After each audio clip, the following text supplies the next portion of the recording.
the weekend of the 14th when the soundtrack comes out? If so, bump somebody. I thanks. I love you, man. Bye. I got my MTV out. Savage! I'm a savage! Oh!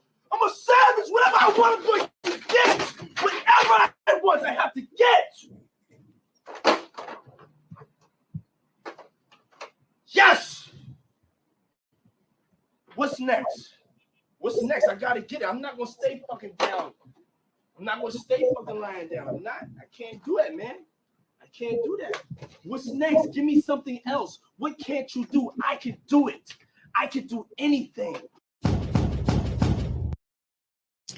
And welcome back, yours truly, Anthony Parker Alexander of Keeping It Honest. What is next for that person? I'm telling you, it's time. Sean Combs, it is time. First, let's get your name right. Sean Combs, Puff Daddy, P. Diddy, and Love, aka Brother Love. Whatever your name is, maybe there's confusion in that because you feel that in times of change in your life, it's always time to change your name. So what is it going to be now? Let's go back to Sean Combs.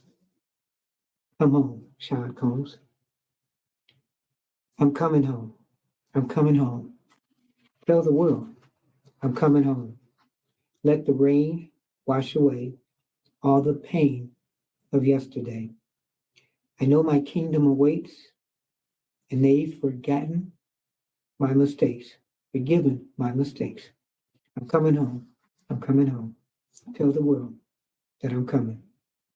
I'm back where I belong. Yeah, I never felt so strong. I'm back, baby. I feel like there's nothing that I can't try. And if you're with me, put your hands high. If you ever lost a life before, this one's for you. And if you with me, put your hands high. Your dreams are filled, you're rapping with the best. I'll be home soon. I hear the tears of a clown. I hate that song. Always feel like they're talking to me when it comes on. Another day, another dawn. Another Keisha, nice to meet you. Get the math. I'm gone. What am I supposed to do when the club lights come on? It's easy to be Puff, but it's harder to be Sean. What if the twins ask why I ain't marry their mom? How do I respond? What if my son stares with a face like my own and says he wants to be like me when he's grown? Crap, but I ain't finished growing. Another night, the inevitable prolongs. Another day, another dawn. Come on. Just tell Keisha and Teresa I'll be better in the morning. Another lie that I carry on. I need to get back to the place that I belong. I'm coming home. I'm coming home. Tell the world, I'm coming home. Let the rain wash away all the pain of yesterday. I know my kingdom awaits, and they've forgiven my mistakes. I'm coming home. I'm coming home. Tell the world that I'm coming home. A house is not a home. I hate this song. Is a house really a home when your loved one is gone? And Blank's got the nerve to blame you for it? Come on. And you know you would have took the bullet if you saw it? That's right. But you felt it and still feel it. And money can't make up for it or conceal it. But you deal with it and you keep balling. That's right. Pour out some liquor, play ball, and we keep balling. Baby, we've been living in sin because we've been really in love. But we've been living as friends, yeah. So you've been a guest in your own home. Come on. It's time to make your house your home. Pick up the phone. Come on. I'm coming home. I'm coming home. Tell the world I'm coming home. Let the rain wash away all the pain of yesterday. I know my kingdom awaits, and they've forgiven my mistakes. I'm coming home. I'm coming home. Tell the world that I'm coming home. Ain't no stopping us now. I love that song. Whenever it comes on, it makes me feel strong. I thought I told y'all that we can't stop. We won't stop. We back cruising through Harlem, these old blocks. It's what made me, saved me, drove me crazy, drove me away, then embraced me. Forgive me for all of my shortcomings. Welcome to my homecoming. Yeah, it's been a long time coming. Lots of fights, a lot of scars, a lot of battles, a lot of cars, a lot of ups, a lot of downs. Made it back, lost my dog. I miss you, babe.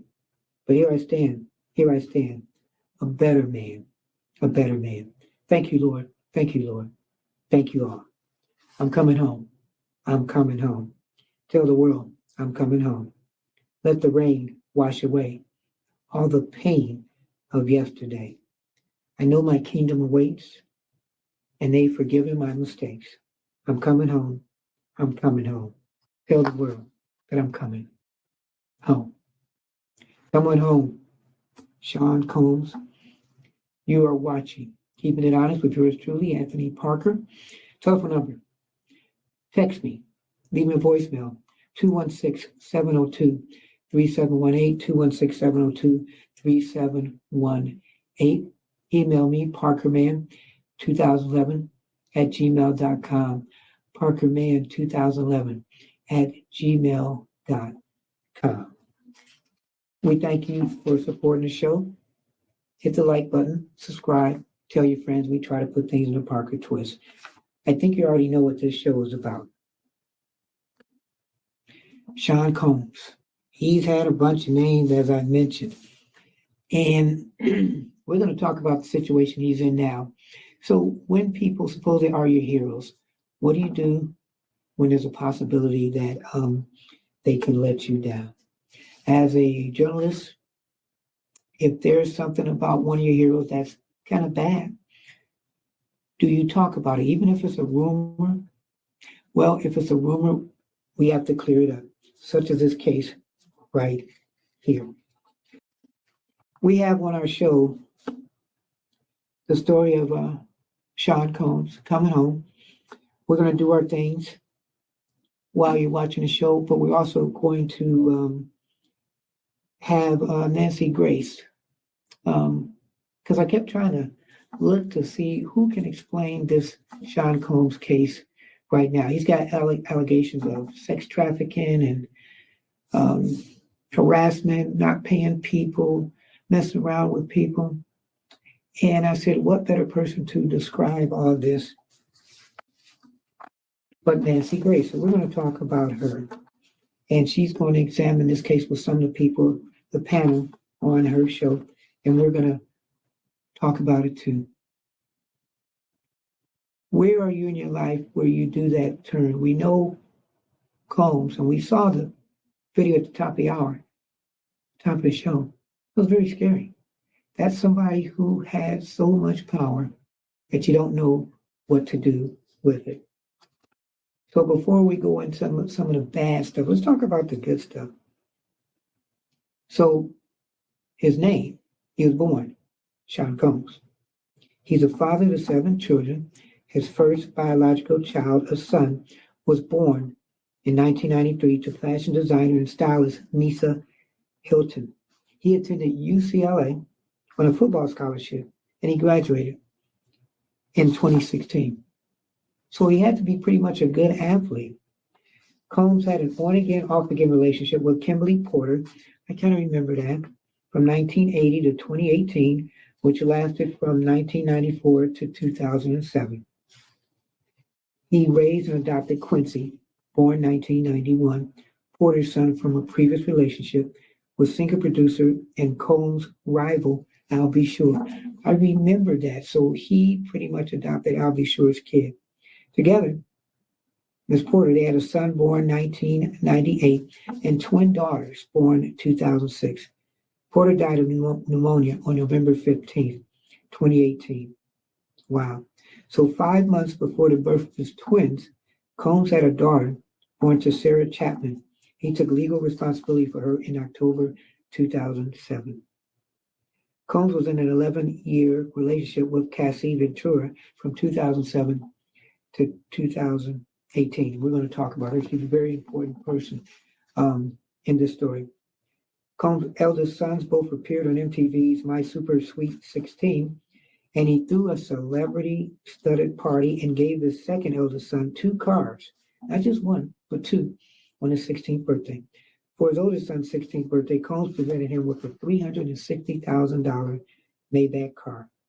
Combs' seventh child was born on October 15, 2022, a daughter. Her mother is Danya Tran. And in November 2022, Combs and his second eldest son became the first father-son duo to have #1 songs at the same time. Wow. So that's interesting because recently he had another kid on October 15th, 2022, a daughter. So I'm putting all this out there, the good things, because if he is involved with some of this sexual stuff, the trafficking, the money laundering, scaring people, intimidating people, then how could he be, in some people's eyes, a good man? We are going to talk about, we're going to have a lot of stuff to talk about on this show. We're going to go back.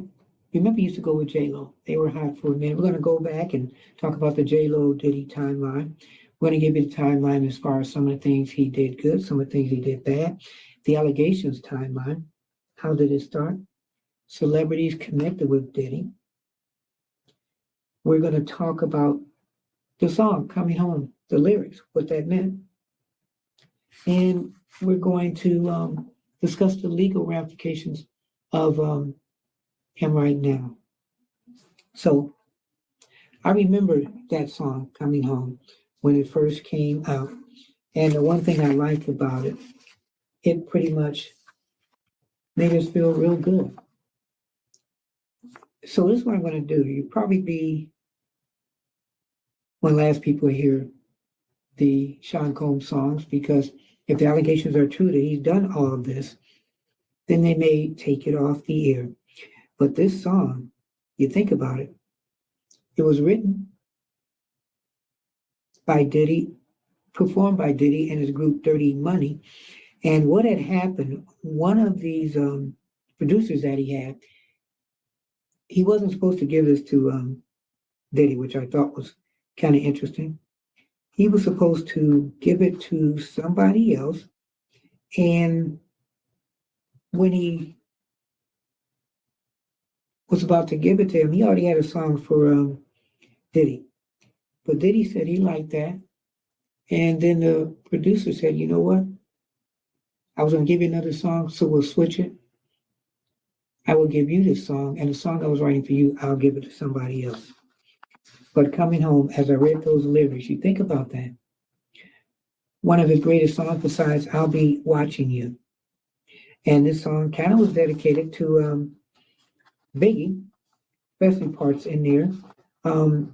But who did not like this song? It was a great song. Came out November 16, 2010, one of the greatest songs that year. And so he said, I want a beat that makes me feel like a white man in a basement in Atlanta. All right. So the song was originally written for T.I., but they decided to switch up. So in this song, Coming Home, he basically says, it's kind of autobiographical, and it talks about a couple of songs in there, if you notice that. He also talks about Missing You Big. When you listen to that song, he does say that. So there was a video. The video was really good. And this song was so popular. It was very popular around the world. Not just in America, but around the world. And this is what Diddy says, his own words. Coming home goes to everybody out there who's going through a struggle or obstacle. I've been lost in life. I'm still lost in life. And the sense of trying to find your way back to that person who your grandfather or father wanted you to be. Sometimes you get lost through drug addiction, or you break up with your partner, or remission from cancer, etc. You struggle to find your way back to yourself. That's what coming home is all about. So I want you guys to listen to this song because this probably will be, if you think about it, one of the last times you're going to hear this song. Because when things happen in society, and if you're known to be a predator or even accusations, they take out anything that you may have done that was good. And it's kind of interesting. It's kind of sad, but that's what they do. So think about this coming home, because you may not hear it again if he's accused of certain things and they're found out to be true and it's looking so. Um, but think about this. Think about what Sean Combs is going through now, and when he wrote that song, and if he needs that song now, and think about your life. When you get in a time in your life, you need a song like this, because rest assured, if he's found guilty of these accusations, you won't be hearing it again.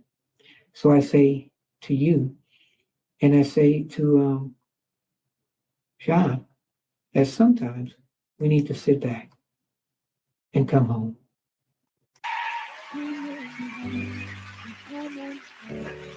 Tell the world I'm coming home.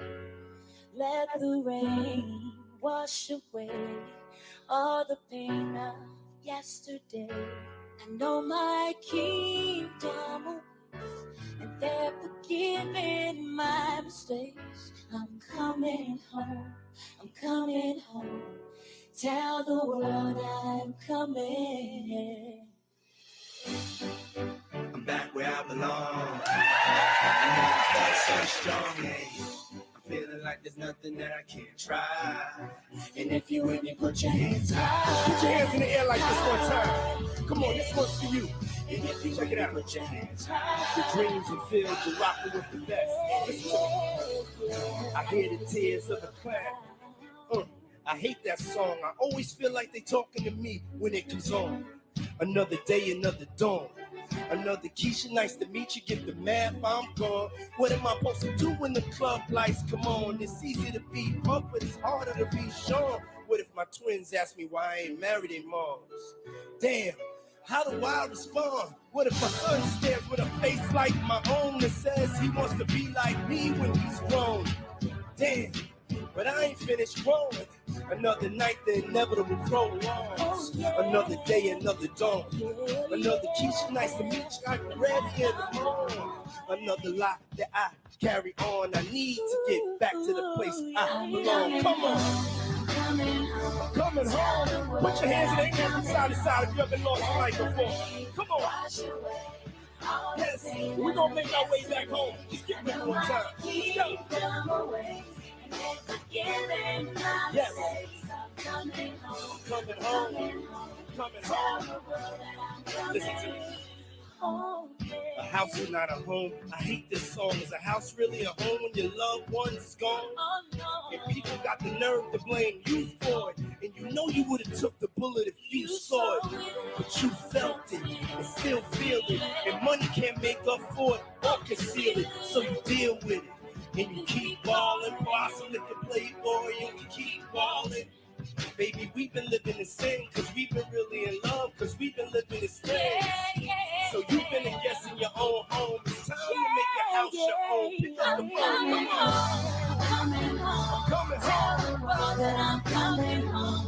Let the rain wash away. Ain't no more pain. That's right. Put your hands in the air. I see you back there. Let's go. Yes. Come on. We almost home. Stop.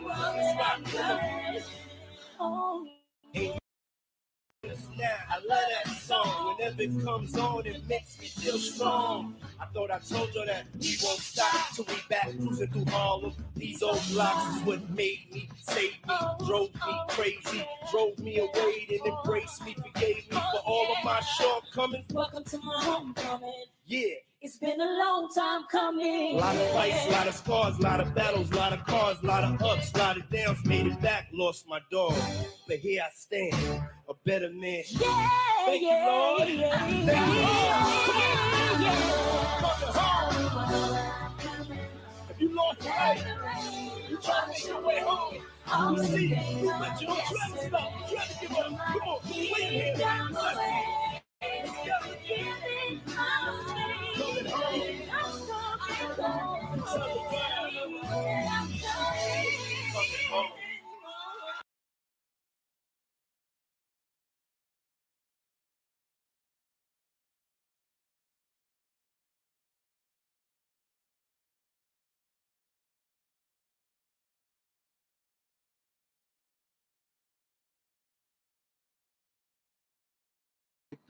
The weekend of the 14th when the soundtrack comes out?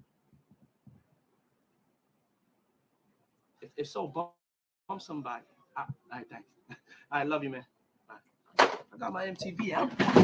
Savage! I'm a savage! Oh! I'm a savage! Whatever I want, I'm going to get! Whatever I want, I have to get! Yes! What's next? What's next? I gotta get it. I'm not gonna stay fucking down. I'm not gonna stay fucking lying down. I'm not. I can't do that, man. I can't do that. What's next? Give me something else. What can't you do? I can do it. I can do anything.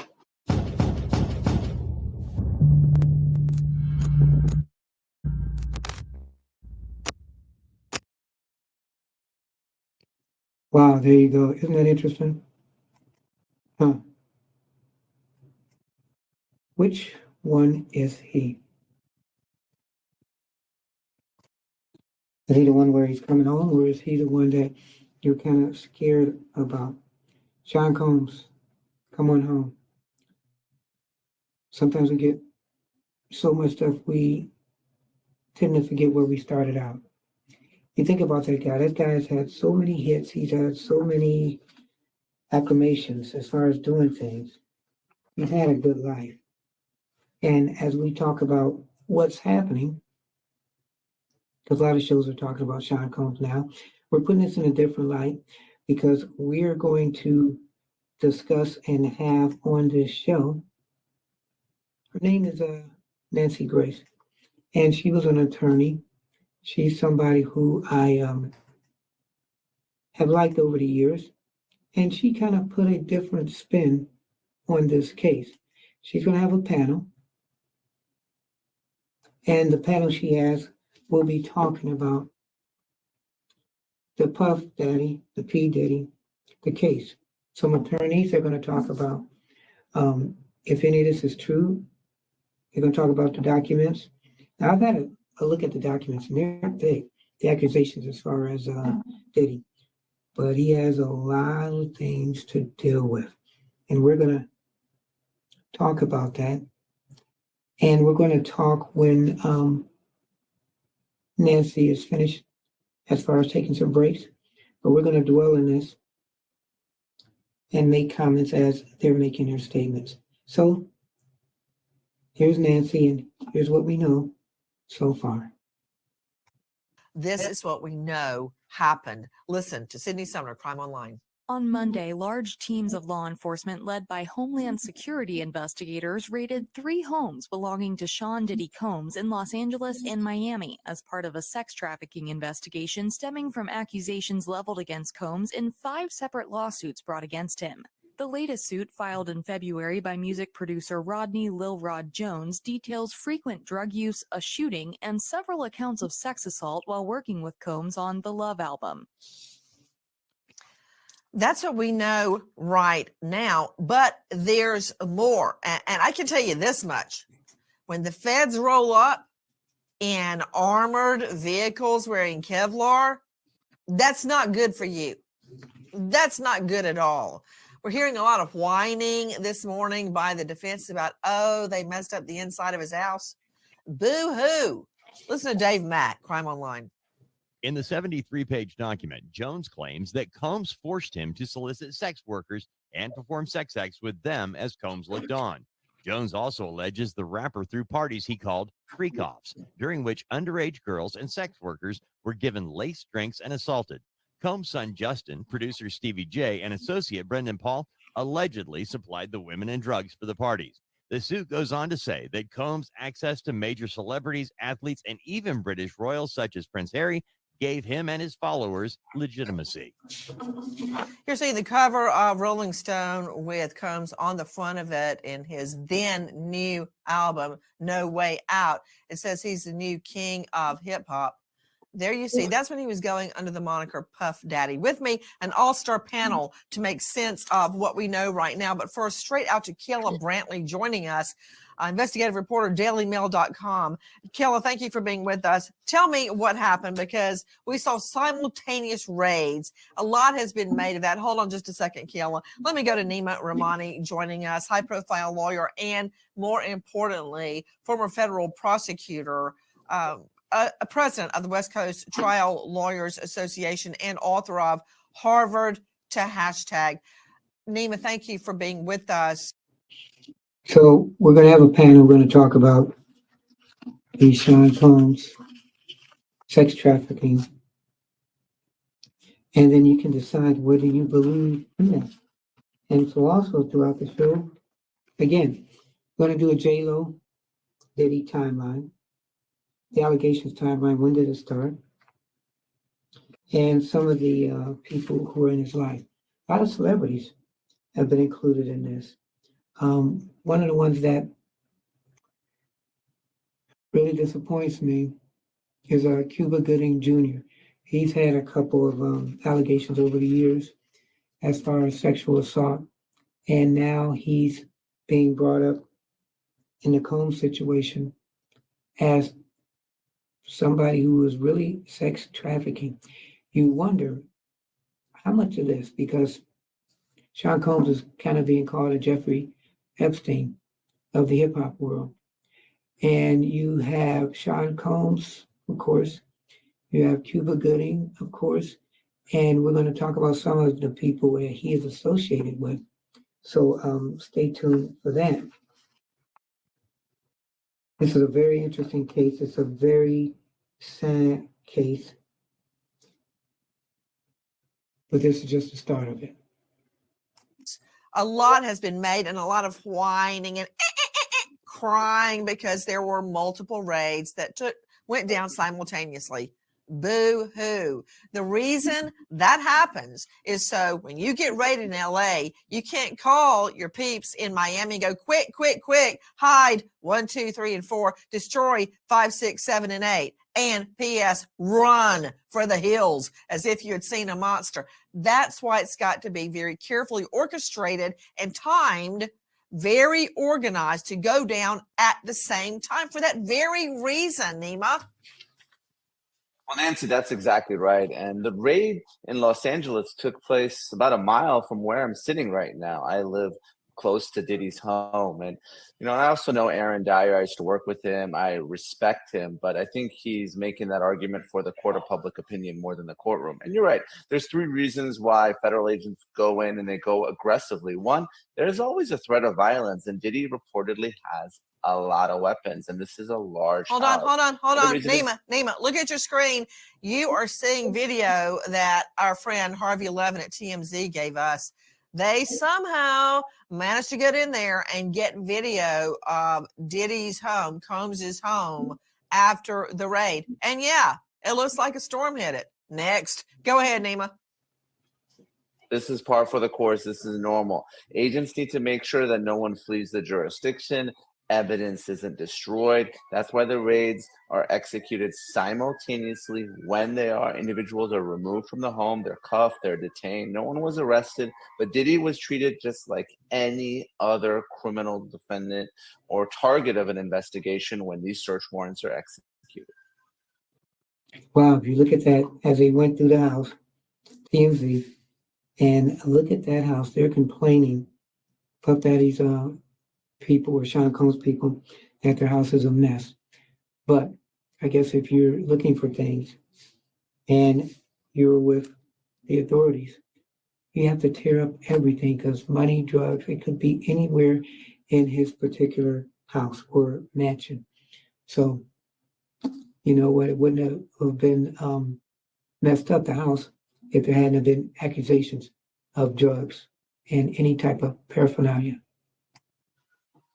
Guys, what do you expect? The HSI Homeland Security investigators to be the Minute Maid and clean up after a search? Yeah, that's not happening.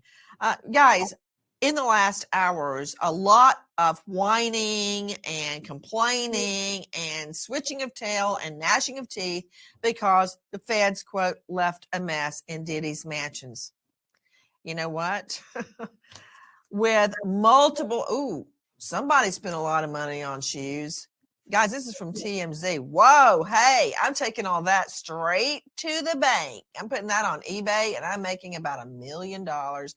This is Combs's home after the search. Hey, I'm really surprised all the clothes are still hanging on the racks. Wow, look at that. Man, there's a lot of clothes. I wonder if all those are Diddy's or some of his people. So interesting thing is after the feds come and do that, who cleans it up? To me, that's preferential treatment because on searches that I have been on and conducted, nothing is left unturned. Not a thing. Every pocket, every coat, every drawer, under every bed, furniture has to be dislodged. You've got to find out if there are secret compartments anywhere because guess what? Very often there are. It's amazing what people will do to hide contraband or evidence. What evidence am I talking about? I'm talking about videos, potential videos of underage girls and boys in the middle of sex acts. Now, number one, an underage child, some jurisdictions under 18, some under 16, some under 15, cannot consent to sex activity. So even if they appear to be willing in a video, does anybody remember R. Kelly, for Pete's sake, where he urinated on a teen girl? Yeah, that's not consensual. I don't care what she said at the time. Yeah, totally disgusting. Let's not forget R. Kelly. We've had a lot of people. Bill Cosby with the older people. Videos that could easily be hidden, even if they are in physical form. For all I know, they're just on a computer. That's why every computer, every laptop, every phone, every iPad, everything has to be seized. And you know what I'm waiting on? Nima Ramani, I'm waiting on that return. Explain, what is a return, Ramani? So before we go back to that and talk about what a return is, there he goes right there. Sean, Puff Daddy. Let's go about his names and the reinvention of this guy. So Sean Combs, Puff Daddy, P. Diddy, Diddy, Love, and back to Puffy. He was born, though, as Sean Combs, born in Harlem, New York on November 4th, 1969, to a model and teacher, that's his mother, and an Air Force father, who was later shot and killed when Sean was only 2 years old, so he didn't know his dad. Sean Combs rose to fame locally. He was a dancer and concert promoter. Still kind of pretty much is. In 1993, he founded Bad Boy Records. He's gotten, wow, this is interesting, 3 Grammy Awards, created the Sean John clothing line, and even created the reality MTV show, Making a Band. And he was certified by Forbes as a billionaire. So Puff Daddy, we know him as Puff Daddy. Some might think the name comes for his penchant for smoking cannabis or cigars, but no. It came when he was a kid He earned the name Puffy early on as a kid because he says he would huff and puff when he was angry, kind of like that video we saw at the top of the show. Using the name Puff Daddy, he recorded his first raps in 1997. His first song, Can't Nobody Hold Me Down, one of my favorites, it hit #1 on Billboard's 100 and spent 29 weeks on the chart. Wow. So from Puff Daddy, he became P. Diddy. Several years later, after the notorious B.I.G. was murdered, which came a little bit after Tupac, he changed his name to the abbreviated P. Diddy. Now, that same year, he began acting in prominent roles and became a movie star. I didn't know that he was in Monsters Ball. So the only studio LP released under the name P. Diddy is A Saga Continues, which hit #2 and was released on July 10th, 2001. Wow. So after that, he said, I'm changing my name again. Summer of 2005, he became just Diddy. So he says sometimes having too many changes gets people confused. And he found out that there was somebody else named P. Diddy. So he kind of had to change it, and he just started calling himself Diddy. And then more changes. He became Puff Daddy again. Goes back and forth. Wow. And finally, his new name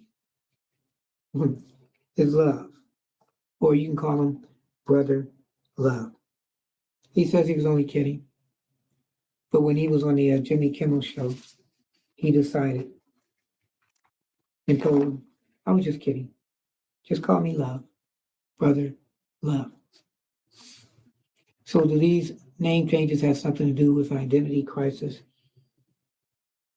How does he have all this time to do some of the things he's done over the years? We're going to continue, and we're going to learn more about, wow, what a return is. Ronnie.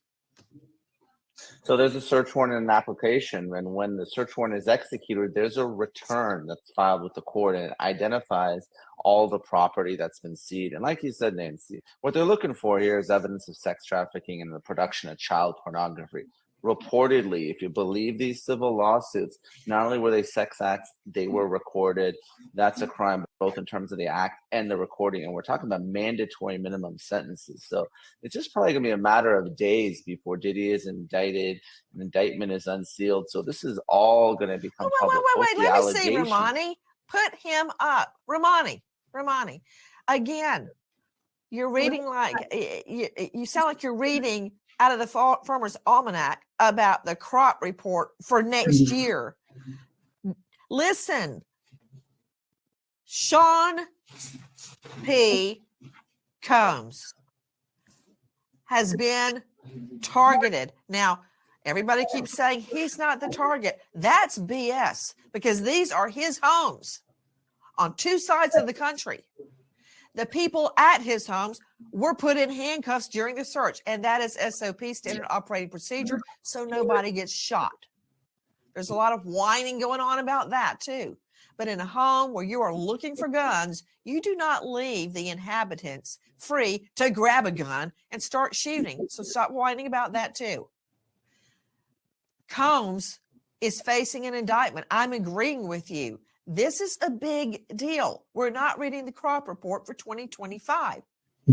This tells me nobody is above the law, not even Combs. Oh, no one is above the law, and really the chickens are coming home to roost. This really started in November when ex-girlfriend Cassie filed that bombshell lawsuit, and she spilled the tea. And obviously Diddy settled it the following day, but really it was too little too late. Here's someone that was in a 10-year relationship with Diddy, and once she filed, she encouraged other alleged victims to come forward, one after another. And if you believe the reports, some of those victims are already cooperating with law enforcement. And we know that there's enough probable cause because a federal judge signed off on these two search warrants. So it's going to be interesting to see what evidence shows up in that return, what federal agents pull from those electronics, because that digital footprint, Nancy, I think that's going to be the evidence that puts Diddy away. I think you're right, because you can discount, I can't, but some people discount eyewitnesses and victims. But when you've got it on digital proof, it's hard to argue with that dynamite combination. You were just seeing Cassie Ventura, and she's not some parasite tick hanging on like some hoochie mama that's latched on to Sean P. Diddy Combs. She is a star in her own right. You saw her on album covers. One was A Long Way to Go. One was Deceased. There she is right there with Combs. Beautiful and talented. Now, hold on. I want to go straight out to Kayla Brantley joining us, investigative reporter, dailymail.com. Kayla, again, thank you for being with us. It did all get kicked off with Cassie Ventura's complaint. Explain. Yeah, so that's interesting. So Cassie was with Combs for about 10 years. And, you know, people are saying she's the one that started this off. And if she hadn't started this off, would she have continued to be around him? It's an interesting case. And some of the allegations, excuse me, as far as Sean Combs, again, that he sexually abused people, that he had people do sexual acts in front of him, that when people wanted to get away, they couldn't. Some people were scared as far as their career is concerned. Originally, she wanted to leave and said that she was going to let people know about what happened with her, and she wanted money. And Diddy said nope the first time. Diddy said nope the second time. And as soon as she filed those papers, he said, okay, I'll give you, and we're assuming about $30 million. Do not talk about it, and I'll give you the money. So she said yes, she took the money. She went to the media and said, we took care of it. He went to the media and he said it's taken care of. But it makes you think too, did she leak it out after she got the money, or did the money just shut her up? A lot of people are wondering that, because when you're fighting for something, sometimes money is not an issue. But boy, after she talked, he gave her money. It was settled, and they didn't talk about anything again. And now it's all over, being in the media. So let's continue with the Cassie situation. Yeah, that was back in November, Nancy. Cassie Ventura, they dated for 10 years. She was actually 19 years old and he was 37 at the time. Wow, 19 years old, and he was 37 at the time, almost R. Kelly-ish. And they were together 10 years, so 29 and 40 or something like that. Doesn't seem bad right there, but she was 19, barely an adult. When they began their relationship. Okay, wait, Kayla. Let me allow that to soak in. Yeah. She was 19 and he was 37. Did you just say that? Nearly 20 years her senior, yep. Go ahead. And so not she judging called the relationship.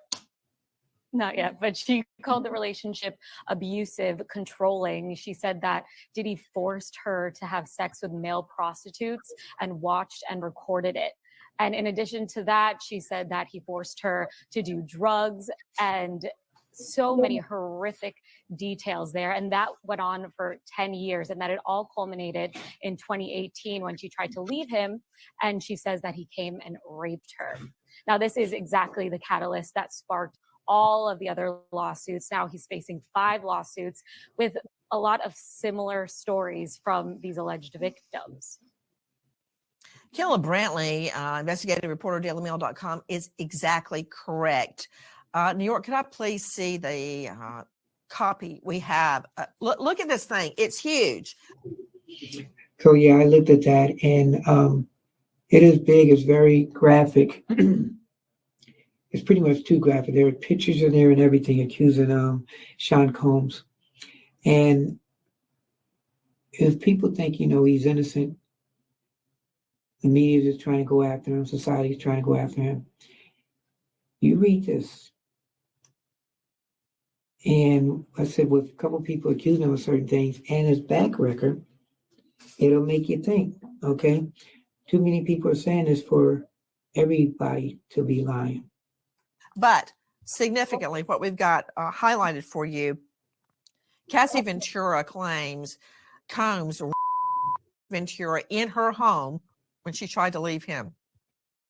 Often punched, beat, kicked, stomped her, resulting in bruises, burst lips, black eyes, and bleeding.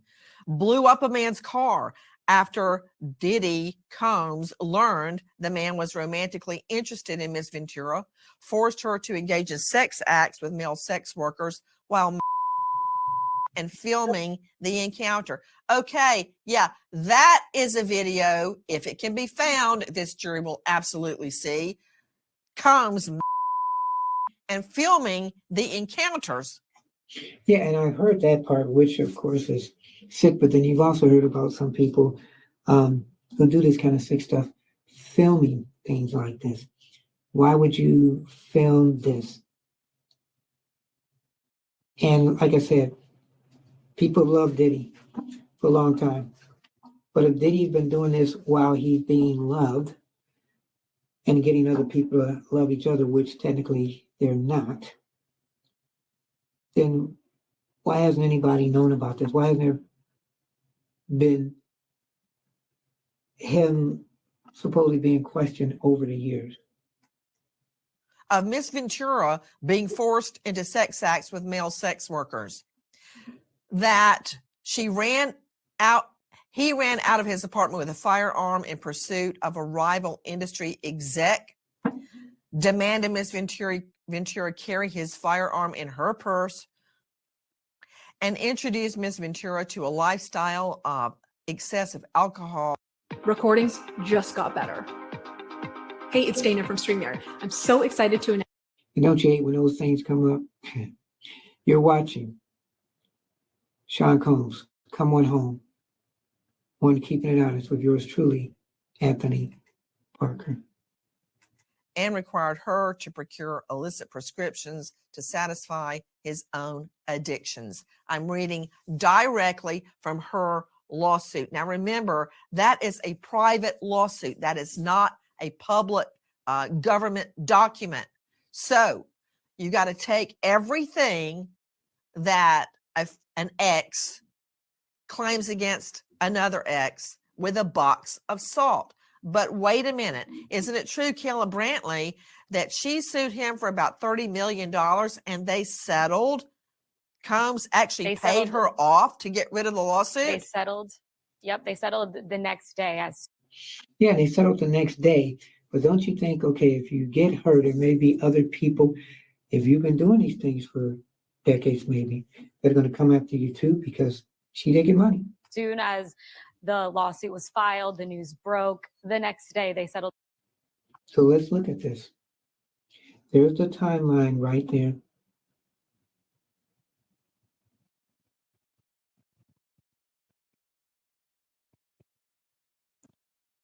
Giving you a chance to read this. All right, and that's this recent timeline. The lawsuit for an undisclosed amount. She was seeking $30 million, but we don't know how much they actually settled for. Both of them came out with statements saying that they wanted to settle things privately. But in Diddy's statement, he absolutely did not admit any fault. He said that this was handled privately and wanted to move on. He called the allegations baseless. And we've seen that pattern just now with the raids on his house. Yeah, you're right. That's the same kind of thing they're claiming right now, Kayla Brantley. Guys, this is just one of multiple lawsuits filed against Combs. Sean P. Diddy Combs, also known as Diddy, also known as Puffy.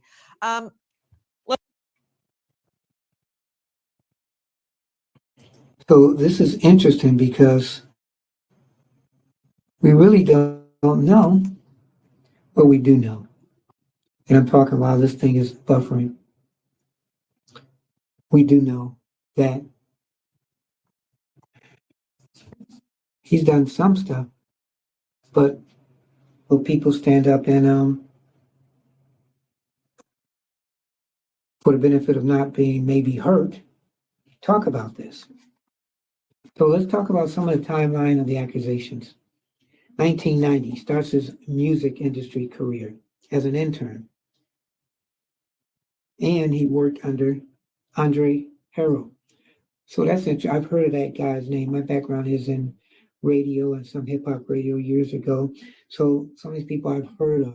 But back then, 1990, Combs was probably an innocent guy. This one, which I think isn't innocent, according to a November 2023 lawsuit, Combs and the R&B singer Aaron Hall allegedly sexually assaulted an unnamed victim and a friend after a music industry event, then beat her several days later when confronted. Wow, so you're talking about something in the 90s, and Aaron Hall was in a group called Guy. Don't know if that's true or not, but this is what's been said.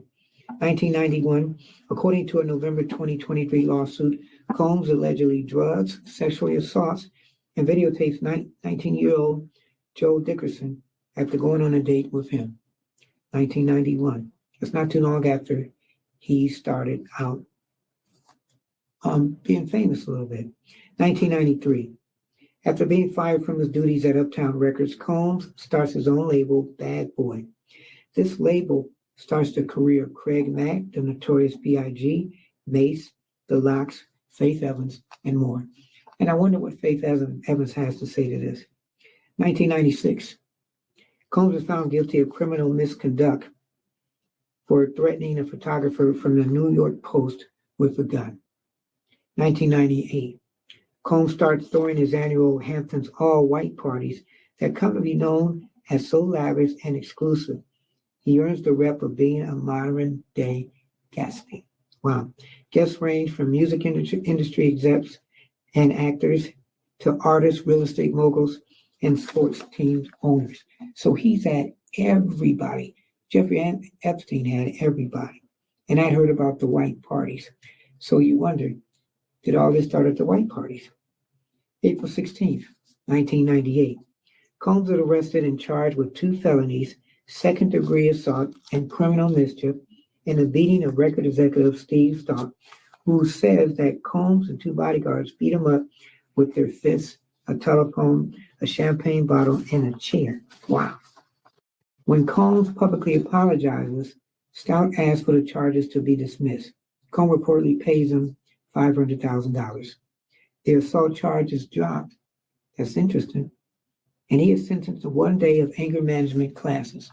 So again, is he Puffy? Does he have a short fuse? Some people say so. December 27, 1999, Combs, along with then girlfriend Jennifer Lopez, let's not forget her, and rapper Shine are arrested in relation to a shooting at Club New York. Combs is charged for weapons violations, but is ultimately acquitted. And we're going to talk about that.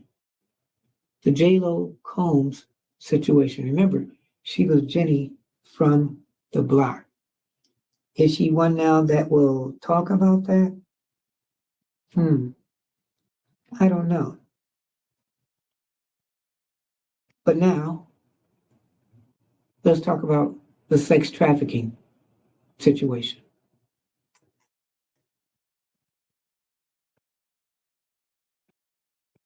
Profit. Shannon Henry, oh, by the way, you can find her at sassgo.org. Shannon, thank you for being with us.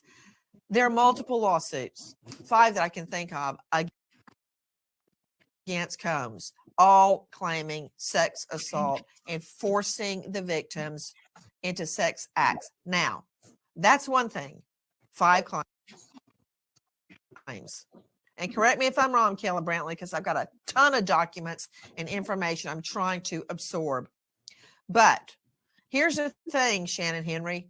When you have one victim, it's easy for the defense to say, that's a he say, she say. Like, what is that, the defense? It's a he say, she say. Of course it is. But when you have 2 victims, then 3, then 4, then 5, then is the jury supposed to believe they're all lying and he's the only one telling the truth? Actually, that worked in the Michael Jackson case, so it could work. Wow, so that is interesting. But did it work in the Bill Cosby case? Did it work in the R. Kelly case? When people are saying they were sexually assaulted, to me, each case is separate, because you have had people that were lying just for money, but you also have had people that weren't lying, didn't want the money, and just wanted to tell the truth. The Deshaun Watson case, which was a buyout to the many people, over 20, who alleged that they were sexually assaulted by Cleveland Browns quarterback Deshaun Watson. Most of those, in those situations, those ladies, they were paid money, and the cases were closed. I think there's only 2 left. So is it all about money? If somebody's accusing you, are you doing things because, meaning you're paying out the accuser just to shut them down, or because you're tired of hearing about them? But make no mistake, anybody that alleges sexual assault, each case should be taken separately. But typically in front of juries, a group of victims, such as in Harvey Weinstein, such as in Jeffrey Epstein, Correct. who do you such as Bill Cosby, what do you disbelieve the cadre of victims and choose to believe the defendant? Right. We're seeing a pattern of abuse. We're seeing a pattern of violence. And we're seeing it over and over again from each of these people that are coming forward. And listen, he's an equal opportunity abuser, whether it was an 11th grader, a college student, or it was one of his chefs. So many people have come forward, even the music producer, to complain about his behavior and the trafficking that is going on. And let's call it what it is. It is trafficking. It's a $150 billion industry. It is abuse and assault and stalking on steroids, and it's the second most profitable illegal business in the United States, and he's an active part of it. Wow, so that is interesting. The high stakes as far as dealing with these sex situations, there's a lot of money to be had in there. And sadly, people's lives are at stake. You know what you're leaving out of your formula, Shannon? And everything you just said is correct, by the way. I remember my first human trafficking case. Then it was called statutory rape. The girl had just turned 14. I'm getting chills on my arm right now. And I looked and I looked and I looked for her. Couldn't find her. I went out every day. And I remember it was cold outside and I was straight out of law school. I had no money. I had the thinnest coat ever. It was so cold. And we would look and look and look. Finally, I get a call at like 6 a.m. in the morning. I race to the location. It's a flop house. Then on Stewart Avenue, which was the avenue at the time for sex, trade, and drugs. And I went in where they said the girl was. I looked and there were like 5 women. I came out like, there's not a girl in there. Why did you get me here? I need to be at the courthouse. And they went, go back in. Look at the one in the white boots. I went back in. Shannon, this was a little girl. She had on the fake hair, the fake eyelashes, the bustier, the height, the mini skirt, such as it was. It didn't look anything like a 14-year-old little girl at all. She looked like a 35-year-old drug addict. Long story short, she had been passed around and used and taken from one place to the next and had, 15 to 20 men rape her a day. Okay. That's what I'm talking about. And if these allegations are true, Shannon Henry, Combs is no better than those two hymns. And I would even beg everyone to see too that there is an institution, a brand.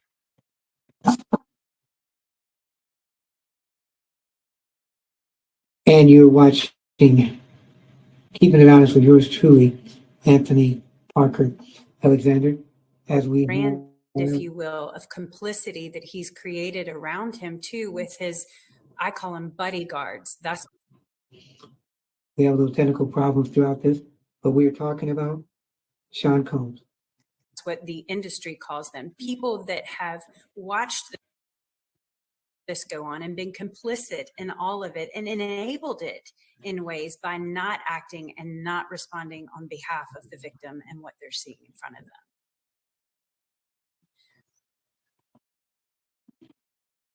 Well, what do you think so far? Should you be tried for recent crimes, or should you be tried for crimes that took place maybe a couple decades ago? We're talking about the potential sex trafficking allegations against Puff Daddy, P. Diddy, Sean Combs.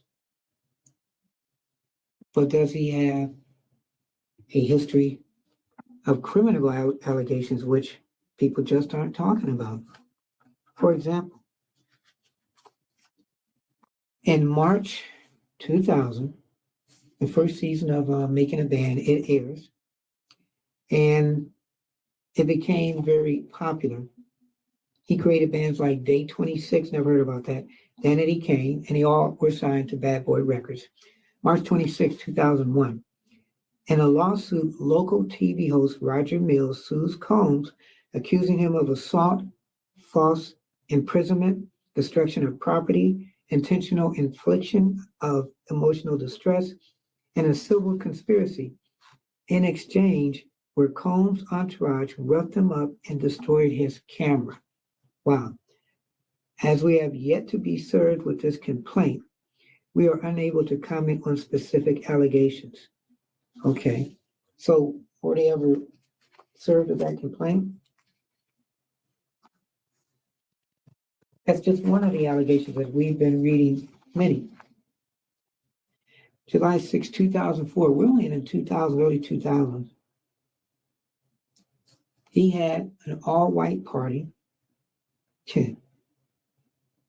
marking a new level of fortune and bragging for the mogul. Yeah, you got this white party with politicians, entertainers. 2005, Cassie and him, they met for the first time, and he signed her to his label. She was 19, he was 37. So I like this. This is interesting. I don't know about I like it, but she signed a 10-album deal with Bad Boy Entertainment. Her debut single, Me and You, I remember that, is released, and her self-titled album drops the same year. According to a November 23 lawsuit, the vicious cycle of abuse began here. So she was 19 then. She alleges years of physical, psychological, and emotional abuse.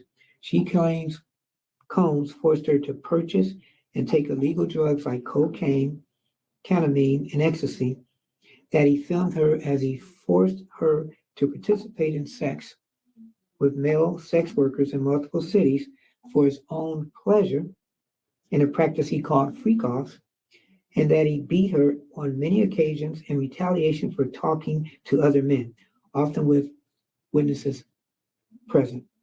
So where these witnesses are they scared to say, hey, this is what he did? Or were they a part of this too? Wow. March 2007, Gerald Ratchenzer, he claimed that Combs punched him, punched his girlfriend, and tried to spit on another woman outside Teddy's nightclub. Wow.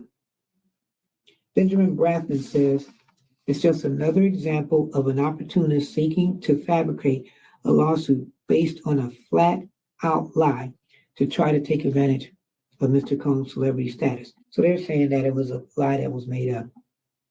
2007, May 11, Making a Band co-star Lorianne Gibson alleges that he threatened her with a chair while New Edition's Michael Bevins held her in place. That's a big allegation because you know New Edition, you know Michael Bevins. Has this been proven? Don't know.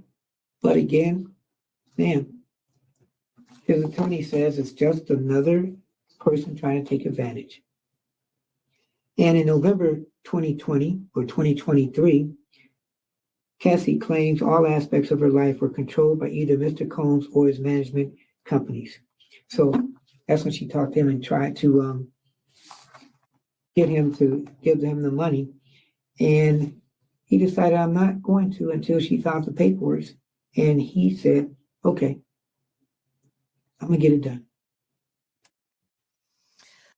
What's the difference between a service animal and an emotional support pet? So you're watching, again, keeping it honest with yours truly, Anthony Parker Alexander, as we talk about this Combs case, and we try to get both sides of the story. And it seems like one side is stacked against the other side. Which one's the truth? Okay, talking about the justice system? Well, we're trying to give it to you now. The impetus was for this major search. And I'm telling you, to have HSI, Homeland Security investigators, roll up in front of Diddy's mansion and break in, they went armed, they went wearing body armor. They immediately subdued and handcuffed everyone in the home, as they should have, while simultaneously across the country, additional locations, venues connected to Sean P. Combs were searched and searched thoroughly. Take a listen to Sydney Sumner, Crime Online. Before producer Rodney Lil Rod Jones' explosive lawsuit, 4 more alleged victims filed suit against Combs. The first came from an ex-girlfriend, R&B singer Cassandra Cassie Ventura. Ventura claims in addition to physical abuse occurring throughout their decade-long on and off relationship, Combs coerced her to participate in what he called freak-offs, which involved Ventura having sex with male sex workers while Combs watched and took videos of the encounter. Combs also allegedly broke into Ventura's home and raped her after she broke off their relationship in 2018. 3 other lawsuits followed Ventura's. Joy Dickerson Neal claims Combs drugged her at a 1991 dinner date and later recorded himself her. Liza Gardner's suit alleges that Combs and R&B singer Aaron Hall assaulted her and a friend at Hall's apartment when she was just 16 years old. An anonymous victim details a 2003 gang by Combs and 2 others at his New York studio. Combs settled Ventura's lawsuit just a day after it was filed. The remaining 4 complaints are still unresolved. Wow. And as you heard me talk about some of the allegations, you also heard her talk about them too. All these allegations. Is he a bad boy? Is he one that, you might be scared of? We haven't finished. We're still going to talk about some of this and some of the allegations that took place years ago and why people are wondering about them now. So if you remember, we used to go with this one. There you go.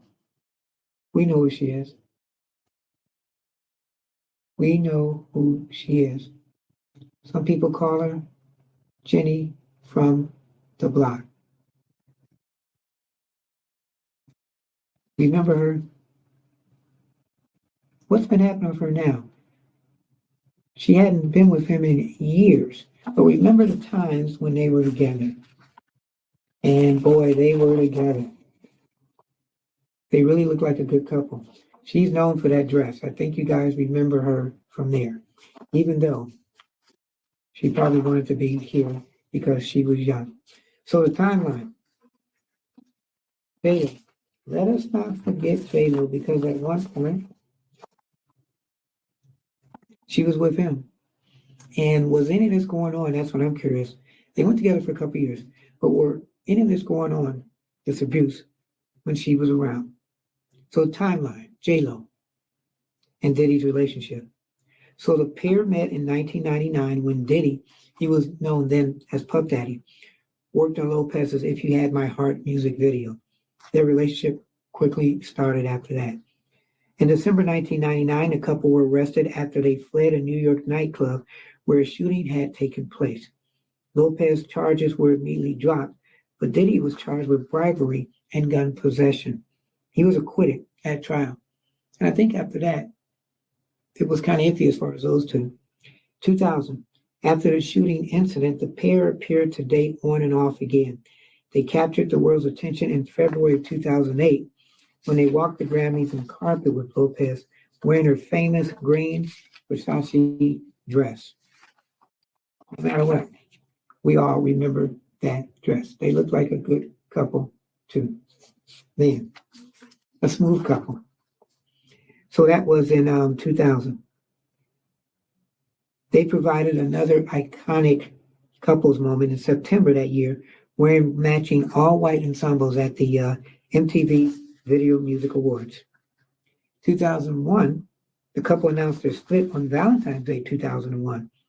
And according to ABC News, Diddy's publicist said Mr. Combs confirmed that he and his love, Jennifer Lopez, have in fact broken up. Mr. Combs is confirming this today as he wanted to put all the rumors surrounding their relationship to rest. At this difficult time, we ask that you respect his privacy. That last sentence, you could use that now too. Later, Lopez told Oprah Winfrey that she had ended the relationship because she knew she'd never have the life that she wanted with the rapper. Is she regretting this? She's with Ben again. She also hinted at infidelity on his part, amid speculation that he still had feelings for his ex, Kim Porter, who died in 2018. And it's also the year that she found love with Ben Affleck. So 2013, Lopez discussed her time with Diddy with Vibe magazine in 2013. I was in this relationship with Puff where I was totally crazy, crying, and going nuts. It really took my whole life in a tailspin, she said. She added, I can't remember right now, but I won't say it didn't happen. I never caught him, but I just knew. He said he was going to a club for a couple hours and to never come back that night. Wow. 2019. She reflected on what she calls the Puffy era in an interview with the Breakfast Club. The Puffy era was just kind of crazy, heightened time in my life. You know, Puffy and I both grew up in Bronx. On their initial attraction, she said, he had been in the music business and had all this success. I was just starting and making my first album when I met him. He became kind of a mentor to me at that moment. We had this kind of crazy, tumultuous relationship that ended in a bang. And she concluded, it was definitely a moment, but I felt like it was necessary. He was meant to be in my life at that moment to teach me what I needed to know about the music business, about what kind of artist I wanted to be in the music business. Wow. So you kind of wonder at one point, did they use each other? She wanted to get known. She wanted to kind of get known in the urban community, Jenny on the block. And did she get some things out of it that was good? Because as soon as that gun went down, and supposedly she's the one that had it, Combs was one that's never really been touched. And is it time for him to be touched? Is it time for him to just come back home? Is it? Do you know people like that who can be untouched and they get away with a lot of things, and it only takes one thing to where karma gets them back? Do you know people like that? There you're seeing Sean Puffy Combs on Billboard, and you're seeing him on Rolling Stone. I mean, to Dr. John Delatorre, there he is on Forever. Estimated net worth over $1 billion. Dr. Delatorre, psychologist, mediator, who specializes in forensic psychology. Dr. Delatorre, thank you for being with us. You know, this is what everybody is asking me. Okay. And the reason I care what anybody says is because who's going to be on that jury that's going to be seated one day? You can't like wiggle out of a federal indictment. If that happens, we asked the defense attorney on. He's like, no way. But I hope he joins us. So, you know, a lot of talk about how he was targeted, how he's not the target, yet his home was targeted, and blah, blah, blah. Blah, blah, blah, she says. So while this is already supposedly taking place, and again, I'm going back to certain things so you can think about this. Recently and over the years, he's done a lot of charity. He's done a lot of good things, but can you do good and also be bad? And is this a form of guilt? I don't know. So Combs founded Daddy's House Social Programs, an organization to help inner city youth, in 1995. He also got the Hollywood Walk of Fame. And this Daddy's House, it includes tutoring, which is good, life skill classes, and annual summer camp. Wow. Along with Jay-Z, he pledged $1 million to help support victims of Hurricane Katrina in 2005 and donated clothing from his Sean John line to victims. He has also donated computers and hotels and books to New York schools. In 1998, he received the Golden Plate Award. Wow. In 2008, he was honored with a star in the Hollywood Hall of Fame. He received an honorary doctorate from Harvard in 2014. In 2016, he donated $1 million to Howard University to establish the Sean Combs Scholarship Fund to help students who are unable to pay their tuition. So will that happen again?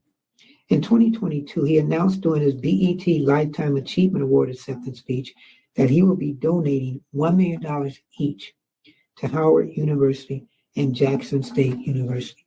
Wow. So if he's accused of all of this and it's proven, will BET take away his Lifetime Achievement Award? And it's, again, has me think, how is this guy getting all these accolades when supposedly he's doing things that people may know about? How is he getting away with this? Why do we treat people who have so much power and ignore that they use this power for bad? Have we technically, like I said, put people in places where they're untouchable? And maybe he thought, suppose he was untouchable, and somebody said, you know what? It's your time now. But as I say again, come on home.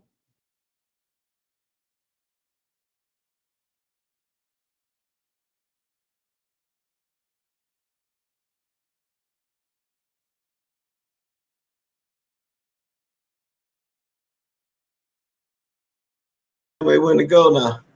Okay, go ahead. This is Brother Cornell West, and it has been my blessing and joy to be in such high quality conversation with Brother Anthony Parker of Keeping It Honest. Make sure you never miss his show.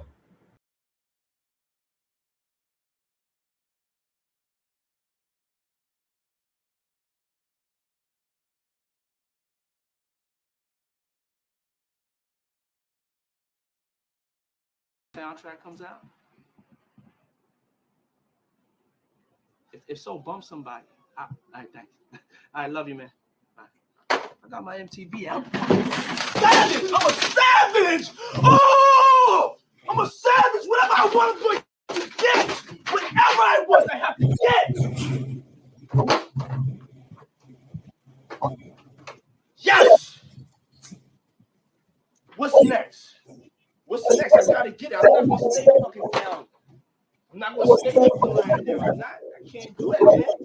I can't do that. What's next? Give me something else. What can't you do? I can do it.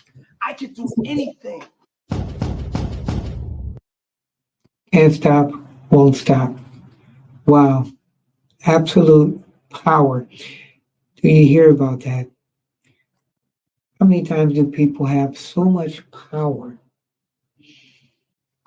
that they don't know what to do with it? Man,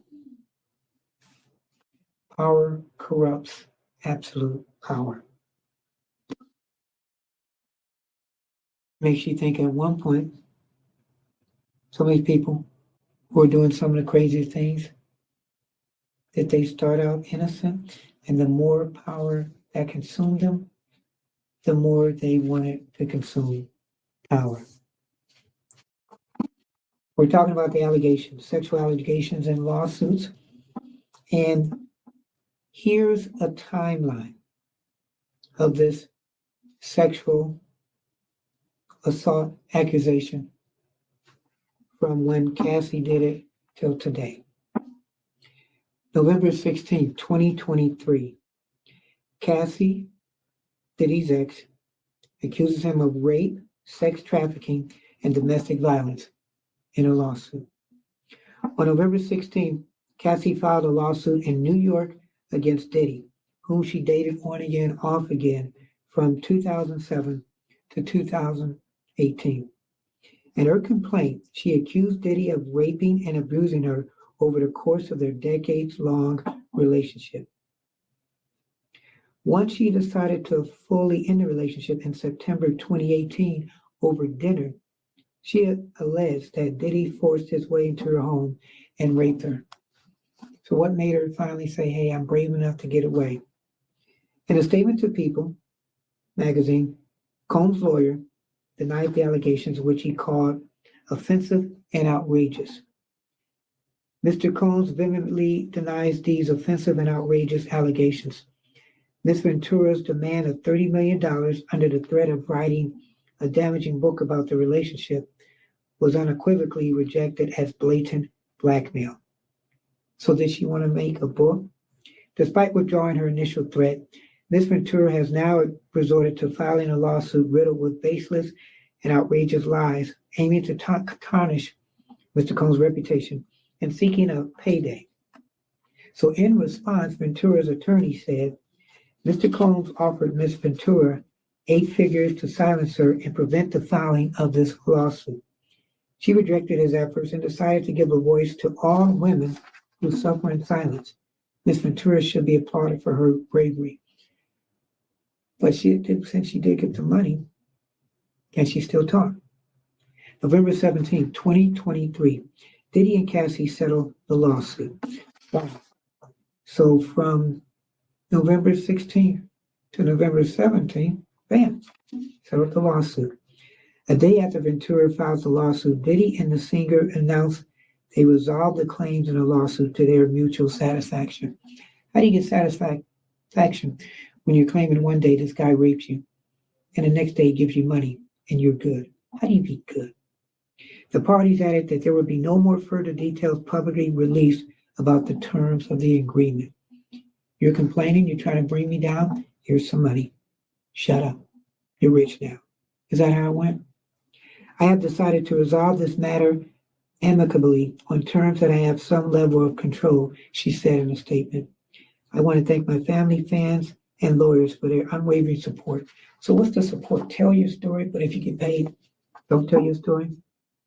Combs added, we have decided to resolve this matter amicably. I wish Cassie and her family all the best. Wow. So Combs, a lawyer, he clarified his client's stance on the issue, telling People in a statement, just so we're clear, a decision to settle a lawsuit, especially in 2023, is in no way an admission of wrongdoing. Mr. Combs' decision to settle the lawsuit does not in any way undermine his flat-out denial of the claims. He is happy they got to a mutual settlement and wishes Ms. Ventura the best. Wow, so it's not admitting it. I gave you the money. So what is it admitting? You're doing it because she's hassling you, or you're doing it because you don't want the truth to come out? Okay, you paid her, so you're free. A week later, November 23rd, 2023, Diddy is accused of sexual assault by another woman. So days after settling his lawsuit with Cassie, Diddy was accused of sexual assault in a lawsuit filed in the Manhattan Supreme Court a couple days later. According to the court documents obtained by People, a woman named Joy Dickerson Neal, she accused Diddy of drugging and raping her when she was a college student at Syracuse University in 1991. So a long time ago. Attorneys for Dickerson claimed she was a victim of revenge porn after the music mogul allegedly recorded the incident and shared the tape with others in the music industry. So at the time of the filing, which occurred as the New York State Adult Survivors Act window was about to close, Diddy denied the allegations, claiming Dickerson fabricated the story. And there was this New York State Adult Survivors Act, which the deadline, if I'm correct, was in November, and it could go back 30 years. So if you were sexually harassed or raped or anything dealing where it makes you a lesser person, then you can file it. So something happened in the 90s. You can file it now and go to trial. So a lot of people are doing that, and that's what's been happening. So he shared the tape with others in the music industry. So you wonder how many people knew about this. So the Survivors Act was about to close. And so Diddy's attorney said this last-minute lawsuit is an example of how a well-intentional law can be turned on its head. Ms. Dickerson's 32-year-old story is made up and not credible. Mr. Combs never assaulted her, and she implicates companies that do not exist. Got to see about that. Wow. November 23rd, 2023, Diddy faces a third sexual assault lawsuit. Wow. Man. So it's like every day he's got a lawsuit. That same day, and this is the same day, he was accused of sexual assault by a third woman, according to a lawsuit filed in New York County Supreme Court. In the lawsuit obtained by People, Jane Doe allegedly said that Diddy and a singer-songwriter, Aaron Hall, took turns raping her and a friend in New York more than 30 years ago. Aaron Hall, for some of you don't know, he was in a group called Guy. And if this is true, then they're coming after him too. She put this in the filing. Wow. So Diddy lawyer said, these are fabricated claims, falsely alleging misconduct from over 30 years ago and filed at the last minute. This is nothing but a money grab. Because of Mr. Combs' fame and success, he is an easy target.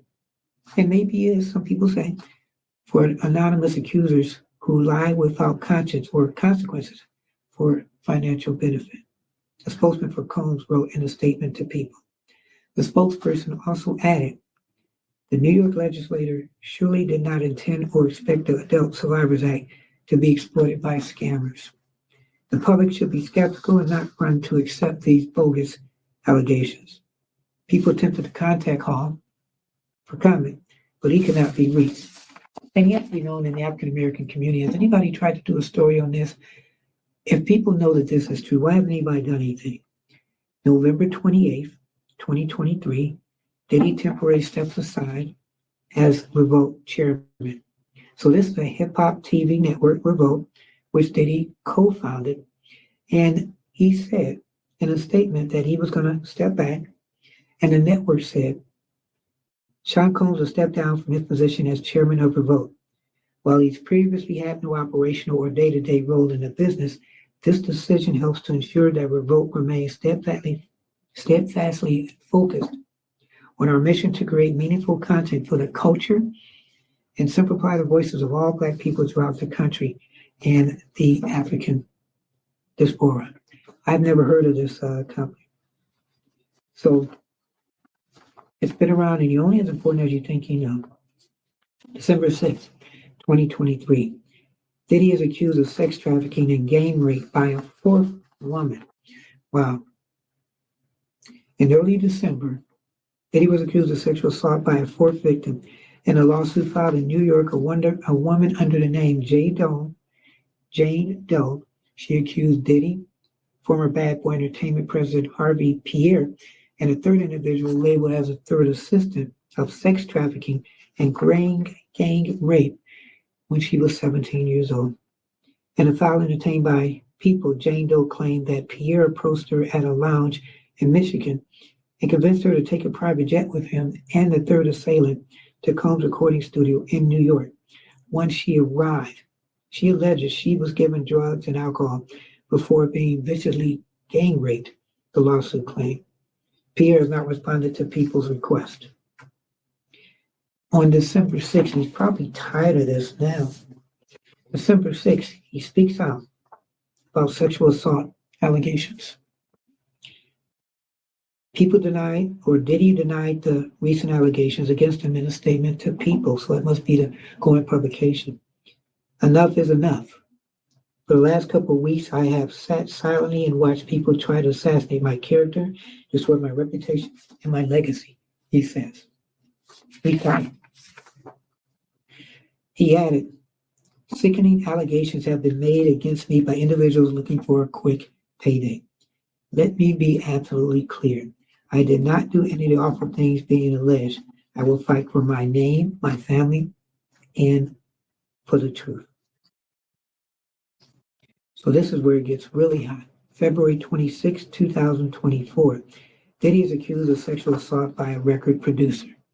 On February 26, Rodney Lil Rod James, a former producer and videographer for Diddy, filed a lawsuit in New York federal court alleging that the rapper previously sexually harassed, drugged, and threatened him while he was working with Combs on his recent Love album from September 2022 to November 2023.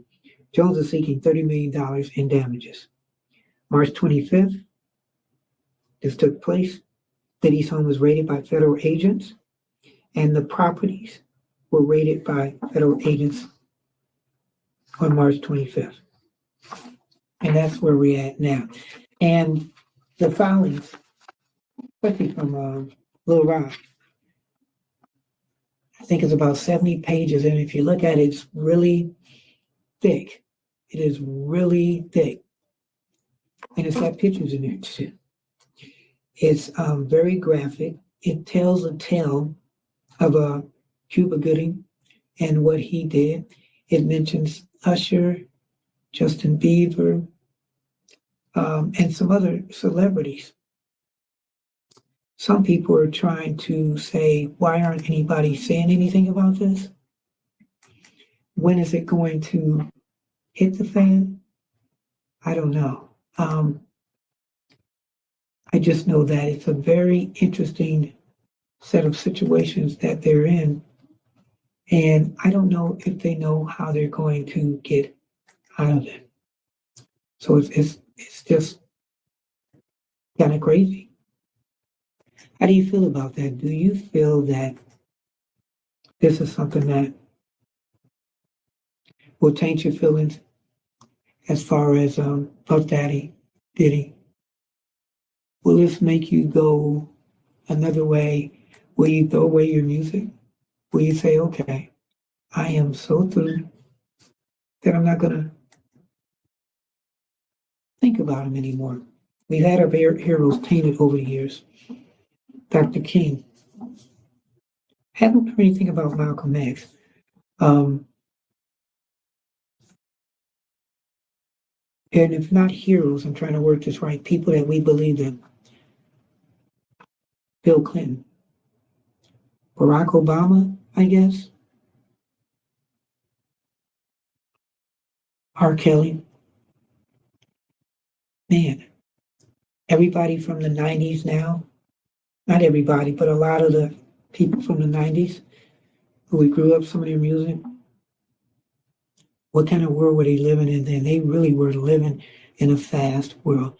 Is Sean Combs that big a person that, as you saw a couple clips where that anger, it took him out of control and he thought he was a power man?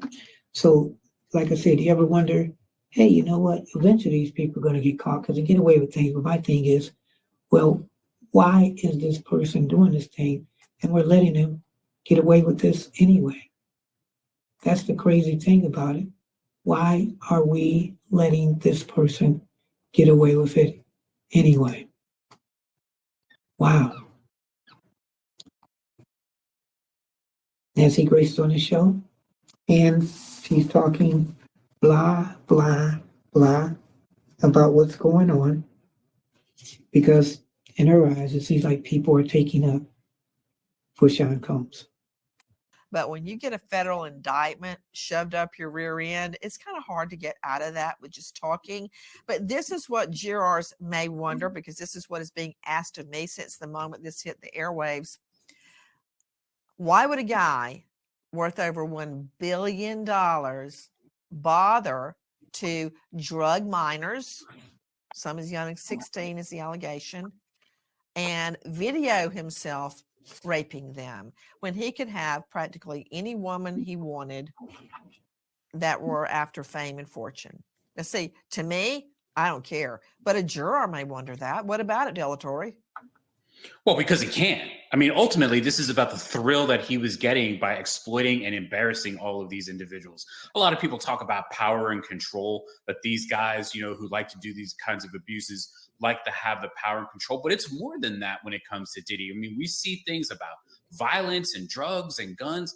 As was described earlier, he's an equal opportunity abuser. This is a guy who thinks money, power, respect is the be all end all, that his word is the word that goes, and whatever it is that suits his fancy, that's what he's going to do. He's doing it because he has the money to do it, and he gets the thrill out of it. And that's more important to him, is getting the thrill rather than just having someone just come up to him and offer themselves. There's no fun in that for him. He wants to bring down and embarrass. He wants to abuse. He wants to inflict pain on individuals. Okay, let me understand something, Dr. Delatorre, because obviously you have encountered this. I've encountered it while prosecuting, but so the thrill is drugging someone and raping them while they're totally knocked out, like Cosby. That's the thrill. Yeah, that's the thrill. That's absolutely the thrill, especially if they're the ones that say no. The more they say no, the more they struggle against it, the harder that the abuser is going to go, the more thrill they get out of it. I don't even like hearing you say that, but that's true. I get it. And that's what's going to have to be explained to a jury if this ever goes to a jury. Guys, in addition to investigative reporter Kayla Brantley, Shannon Henry from SAS, Dr. Delatorre, and high-profile lawyer, former federal prosecutor Nima Rahmani. Oh, that reminds me of something, Nima. So before she goes to that, let's talk about this allegations some more. February 2012, in the November 2023 suit, Ventura alleges that Combs said he was going to blow up the car of rapper Kid Cudi, whom Ventura was dating at the time. Wow. And that he wanted to ensure that Kid Cudi was home with his friends when it happened. Around that time, Kid Cudi's car did explode in his driveway. Kid Cudi, in a statement to the New York Times, collaborated that. Wow. 2013, Combs launches his cable news network, Revolt TV. I had never heard of it though. And he announces a new joint venture in January 8, 2014, where he becomes known for De Leon Tequila. Wow. 2015, Combs celebrates the 20th anniversary of Bad Boy Records. Okay. Forbes reports 2022 that he's a certified billionaire. Wow. Combs receives a Lifetime Achievement Award in June 2022. Where society is giving him all the props, but if he's hanging around certain people, don't certain people know that, wow, he's getting all of this? Everybody's scared to, stand up to him and everything, which is crazy.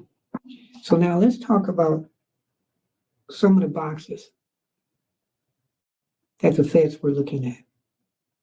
I was about to go to Barry Golden. Hold on, Barry, former U.S. Marshal, and I'm telling you, they don't play. Nima, I was a Fed for 3 years, and I nearly jumped out of my skin because we would have, for instance, in a case I was working, we would have a whole room full of boxes of documents. And I'd be saying, well, when are we actually going to do something? When are we going to do the raid? When are we going to make the arrest? Because they're doing it right now. Why are we waiting? So I'm telling you, Nima, that the feds had some serious PC, probable cause, before they blast up in Combs's mansions. Oh, you're absolutely right. And this is an investigation that's being run out of the Southern District of New York, probably the most prestigious prosecutor's office in the country.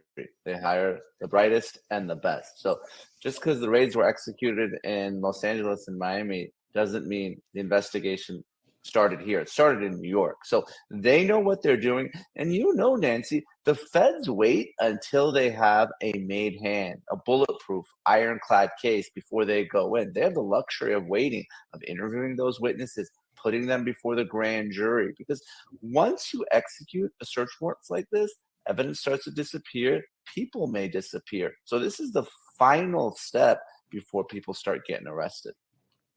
It's the culmination of months and months and months of working, if not longer. Combs may have been on their radar for a while, but these lawsuits basically shamed the feds into doing something. They couldn't hold back anymore. And see, they've got what I don't have. And I pray for it, Nima, because it's bit me in the rear end many a time. I don't have patience because, see, I'm thinking, hey, while I'm waiting to do something, he may be molesting another girl. He may be drugging another girl. And see, I'm thinking that, but they think the long game. The feds think the long game, which is it's a fault of mine not to play the long game. But they're right. If you want to win, you play the long game and you get every T crossed, every I dotted, then you move. Bottom line, when they move on you, it's too late for you. You're dead. It's over because they got the goods on you. They're just not going to make a move like this unless they've got a lot of evidence. So if they're looking at the long game, that means they've been studying him for years and just waiting till the right opportunity. But as they've been studying him, how many people have been hurt? Have you been doing this, man, since the glory years of the 90s or early 90s or 2000s? Maybe they've been letting them build up everything so then they can go after him and maybe he's not the big fish and there's bigger fish.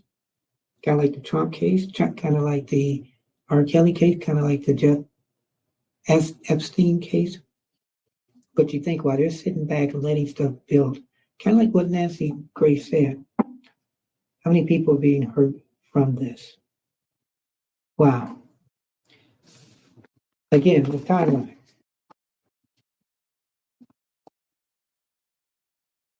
December 10th, 2023, last year, in response to the accusations, 18 brands severed ties. They severed ties, like we're not doing this anymore, with Combs' Black-owned e-commerce venture, Empire Global.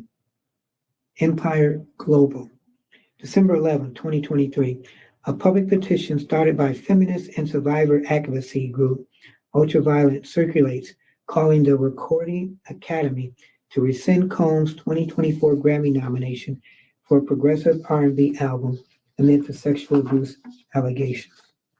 Wow.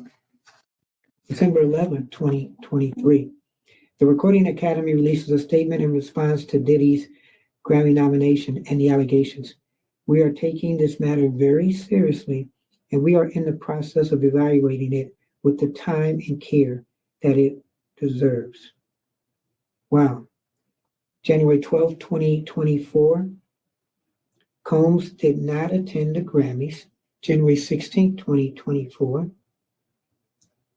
Diego and Combs resolved a legal lawsuit around marketing of products and officially end their working relationship. February 26, 2024, Little Rod. That's the 5th lawsuit. And again, March 25th. That's when the houses are raided.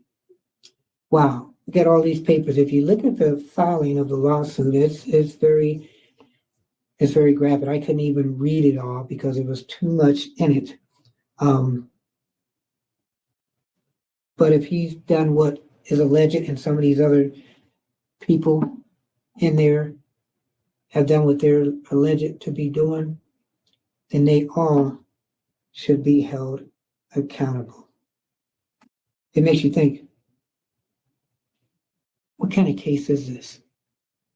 Guys, joining me right now, a guy I know you want to hear from, former U.S. Marshal and owner now of Golden Consulting at golden-ci.com.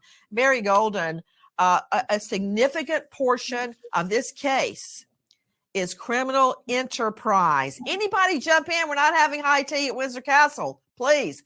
Criminal enterprise, which means a plan. More than one person is involved. Even though this raid may have been sparked by multiple lawsuits against Combs, the feds have got to prove that there was a criminal enterprise and they're using claims of sex acts on other women, men in different states, traveling or moving the victims in order for them to have sex with Combs or other people. Explain why the aspect of asportation, in other words, movement, is important in this case. Dear friend, in 2017, the U.S. military And you're watching Keep It Honest with yours truly, Anthony Parker, as we go through some of the commercials. And now we're back. Nancy Grace. Sean Combs. Come on. Well, you know, the conviction rate in the Southern District of Florida, I prosecuted cases through the U.S. Attorney's Office for several years, and the conviction rate in the Southern District of Florida was 98%. So yes, you are right. Ouch. When they bring the federal government, the U.S. Attorney's Office brings an indictment, if they do, they have a lot of ammunition on you. As Nima just mentioned, that a federal judge already found probable cause that there is evidence to conduct these searches at the homes here in Miami and in New York. But yes, you're going to have numerous witnesses. I think that this case is going to still take a long time because you have so much evidence. You have to bring in all these people. Rodney Jones, he can only testify to what he witnessed and what happened to him. You have to bring in other witnesses that these alleged sex acts occurred with. And so, Wow, so look at this mansion. It's just one of the mansions. So that means supposedly he had a lot of parties there and a lot of people. And if he had a lot of parties and there were a lot of people, and some of these may have been celebrities, politicians, they've got a lot as far as moralistically that they're keeping to themselves. So you're going to have to find these witnesses, interview these witnesses, bring them in, lock them into a statement, and then put all that into an indictment. So I think you're still months away from seeing an indictment, but there's so much information that you're looking at here. You just look at the civil complaint by Rodney Jones, and it's very long. There's so much information there. There are so many allegations. You know, there's a lot of information, but, you know, the HSI going in, the attorney was complaining about so many agents. Look at that compound right there. Look how big that mansion is. You need a lot of manpower, and with the allegations of firearms being at that location. So look at that house right now, or as they call it, not just a mansion, but a compound. That is really a big place. You got the houses right there. You got some there. I wonder if there's any more right there. So when the feds came, they're not going to let you know they're coming, because how can they do their job? And my thing is that they find some stuff. We haven't heard about that yet, but have they found stuff and they're just keeping it not honest or simple or real, but they're keeping it quiet, close to their vest, maybe trying to get some people to talk so they won't go to jail? Are they trying to get just Puffy, or are they trying to get other people involved? You never know how someone's going to react when, as a federal agent, you come in there and you take control of their residence. You don't know how they're going to react. So you have to have a lot of manpower and a lot of bodies to secure that location so a search can be conducted. So they had to go. Put him up, please. So that's the area view. And I mean, we see stuff, but is it as big as what they say? I guess you'd have to be there. Hey, Barry Golden, I got one word for you. Yes. Waco. Waco. Yes. Remember that? Yes. The feds Absolutely, move in. I do. Yes. Koresh gets all of his followers, who are all many of them molesting little girls in their religion.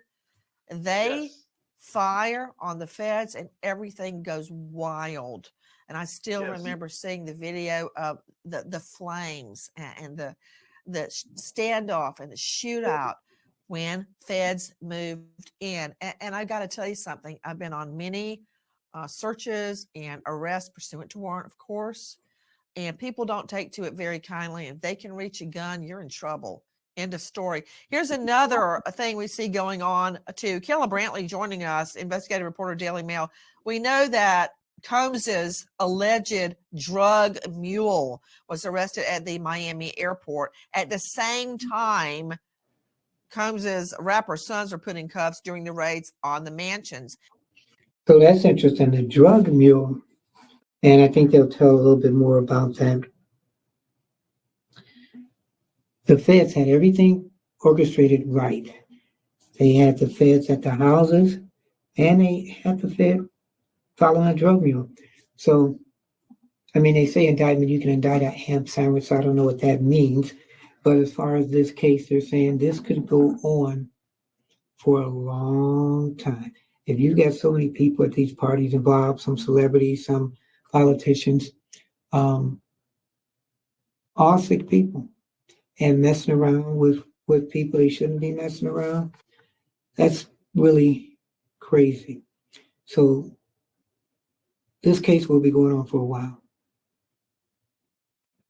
Who is the alleged drug mule? It's very significant because the feds are going to be looking for witnesses, and this alleged mule could do life in max, or he could rat out Combs. What do you think he's going to do? Tell me about the drug mule, the alleged drug mule. Brandon Paul, age 25. Yeah, so 25-year-old Brendan Paul, he was arrested Monday as these raids went on. He was arrested at a Miami airport, and he was about to board Combs's plane to what was believed to be going to the Caribbean. Now, when the authorities checked his bags, they found cocaine and laced candy. And so they arrested him for that. They said that it's not an arrest directly involved in the raids. However, Homeland Security did send officers there to check out Combs. So right there, you get to see a good picture of the compound. So it's big right there. Then this little one right there got a nice pool. And I don't know if any of this is that or not. His plane. Now, this was a guy from Ohio. He played college basketball. We're not exactly sure how he became involved with Diddy, but according to the lawsuit filed last month from producer Little Rod, he was Diddy's alleged drug mule. Everything orchestrated. They have had to get something out of this. I wonder what the other place looked like. What do you believe? Sean Combs? Is he involved with the sex trafficking? And for some people who don't know what that is, let's find out. Okay, so now we're looking at sex trafficking. And to you, Shannon Henry, to make out, joining us from SAS, which is Surviving Assault, Standing Strong, to make out sex trafficking is not as hard as people think. Explain what it means to sex traffic someone. Well, the way that people are trafficked, they look for a vulnerable population, whether they're young, they're in a hard season of their life, they're looking for fame, they're looking to make it big. Whatever it is, they're going to use coercion, they're going to force them with threats and stalking and violence to repay a debt, whatever it may be. And we certainly see that here in Cassie's story as well as the others. So you've got this isolation that's happening, this coercion, this power. And then the most powerful weapon of all is shame. Because on top of all of this, you've got video of everything, and they can shame them into complicity and being quiet. And silence is ultimately the biggest evil. And I agree. Bringing these people forward, giving witnesses the ability to testify will ultimately be what really brings down the entire playbook. And let's not forget that Fahim Muhammad is also who is helping, behind the scenes with all of this as Diddy's director of security. And he worked previously for Michael Jackson. Wow, that's quite the coinky-dink, huh? Nima Ramani is joining us. Nima, now high-profile lawyer and the president of West Coast Trial Lawyers, but important for me, former federal prosecutor. What about this? Nobody likes to rat out a friend, right? Snitches get stitches and all that. But there's one guy, 50, from G Unit rapper, 50 Cents. So while they're talking about 50, and from what I gathered, 50 isn't a fan of John Combs. Some people are talking about him now. Some people are kind of taken up for him. They're kind of uncomfortable. So the ones that have known him for years, like Usher and other celebrities, they're kind of not saying anything, which is interesting. Who has been mocking Diddy for a long time. In fact, when this all went down, he states, it's not did Diddy do it, it's Diddy done it, because they don't come after you until they got a case. That's him, and he's going on and on and on. Why do I care? Because he may have inside information, not just him, but Usher, even Bieber, Justin Bieber. And I'm not saying any of them are responsible for any wrongdoing. I'm saying that they obviously have been around during some, let me just say, Combs's antics. And here's where it gets interesting too. Here we go. Sean Combs right there. So we know some of the people that he's been around over the years, and it could have been from the 90s to today. Again, people have been questionable. So right there, how many people can you tell me? How many people think, well, J-Lo's been quiet. Did he do any of this while he was with J-Lo? Penny from the block. Was she quiet back then because she wanted to stay on the block and get famous? Wow. Another person. Are you guilty by association? So here's a guy that has power, but does he have as much power as Diddy? Dr. Dre. There we go, living the high life. Sorry. Not Dr. Dre. They live in the high life. Power. Absolute power. Man. My mind just went blank on who that is. Hopefully I get it by the time it's over. In this allegations, a little ride, you're here about association with Usher. He was with Usher when he was very young. Cuba Gooding Jr., he's been hanging with Diddy, and the allegations is pretty disgusting. Kelsey right here. I think after she filed that and he gave her money, it just blew up. Wow, man.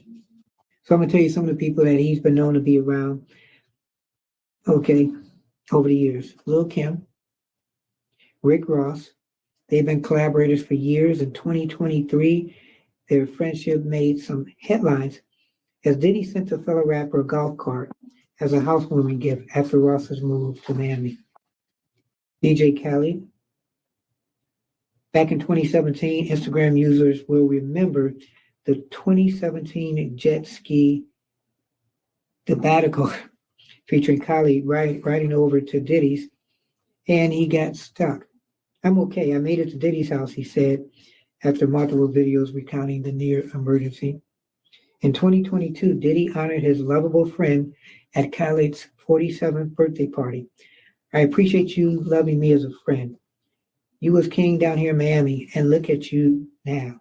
God did, Diddy said. Their friendship has continued, and Diddy even gifted Khaled with a golf cart in April 2023. Justin Bieber. Fans resurfaced a video in March 2024 that showed a 15-year-old Bieber hanging out with Diddy for 2 days, 48 hours.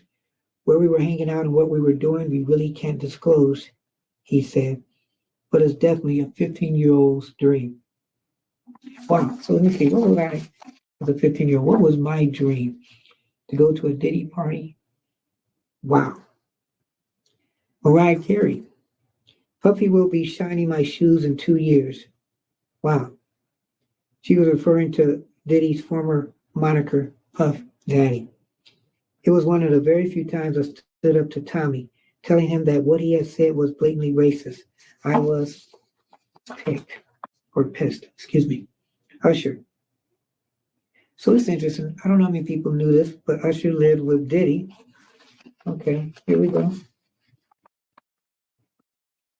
Usher lived with Diddy. Wow.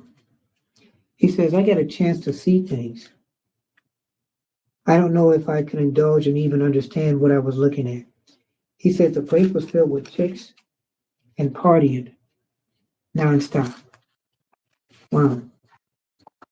Will Smith, we know him. He rolled around with the Diddy years. Wow. So they ruled the rap scene. Go back in the 90s, okay? And when Smith hit Chris Rock, Diddy kind of came to the defense. If you remember, after Smith went up there and hit Chris Rock, I think not Chris. I think not Will. I think that Diddy was the first or second person to come up after Chris and that smack. I remember it though, because Diddy says this. I just want to say, let's make some noise for Amy Schumer, Regina Hall, and Wanda Sykes, the rapper said during the awards ceremony, referring to the show's host. I didn't think they were that good. But he says, gotta give it up for Wanda.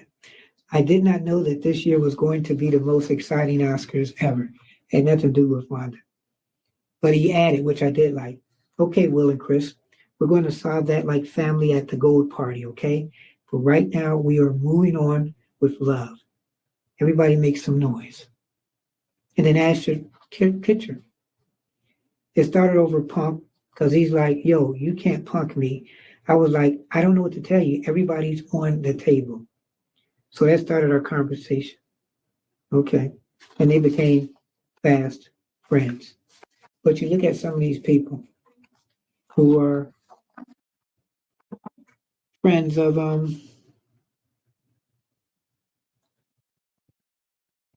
when this blows up, it's going to blow up. I'm just telling you. We have to be prepared, or maybe we're just used to this now. Because what are the chances that you think that this isn't going to blow up? I think we're going to see, because I'll be surprised if it doesn't. get worse. I will be so surprised. So those are some of the people who are involved with this. And you ever get a chance to read that? It's like a book. Little Rod, what he talks about. I'm telling you, it is crazy, big time. Because when Bieber was asked when he was a teen boy, hey, what happened when you were hanging out with Combs? He said, well, I can't say, but it's every 15-year-old boy's dream. Okay. Usher has publicly stated that he saw some, quote, very curious things when hanging out with Combs. And you've got 50 making jokes at Diddy's expense. Explain. They could turn up to be witnesses. Oh, no question. And, 50 Cent and Diddy's feud is pretty well documented. And it is documented too. But Usher and Living with P. Diddy. Puff introduced me to a totally different set of blank, sex specifically. There was always girls around. You'd open the door and see somebody doing it, or several people in a room having an orgy. And this is what he said, Rolling Stone 2004. So who knows how long all of this has been happening. Documented. 50's actually working on a documentary about all this. But Nancy, this may well be a Jeff Epstein type situation. We know Cuba Gooding Jr., he's already been named in a civil lawsuit. Prince Harry's name has been mentioned. And Diddy rubs shoulders with rich and powerful people here in Los Angeles and all over the world. So the question is going to be, who was there? What did they see? What did they do? And I wouldn't be surprised if more and more names start being leaked or people that are very well known that either are witnesses or even worse participated in some of these sex acts. Whoop is my favorite tool for assessing. So wow. And you've heard Nancy Grace collaborate some of the things that I've talked about. This is on a small scale. You go to an event, you go to a party, you see one teen drinking, leave. You see one teen with a joint, leave. Because if you stay, then you're part of it. You become part of it, whether you do anything wrong or not. You're there. You are part of it. It's called being a co-defendant. Speaking of Usher, take a listen to what Usher had to say. And you heard me say it through the paper, and she said it through the paper. Now let's hear Usher. We're sending you over to something called Puffy Flavor Camp. There you go.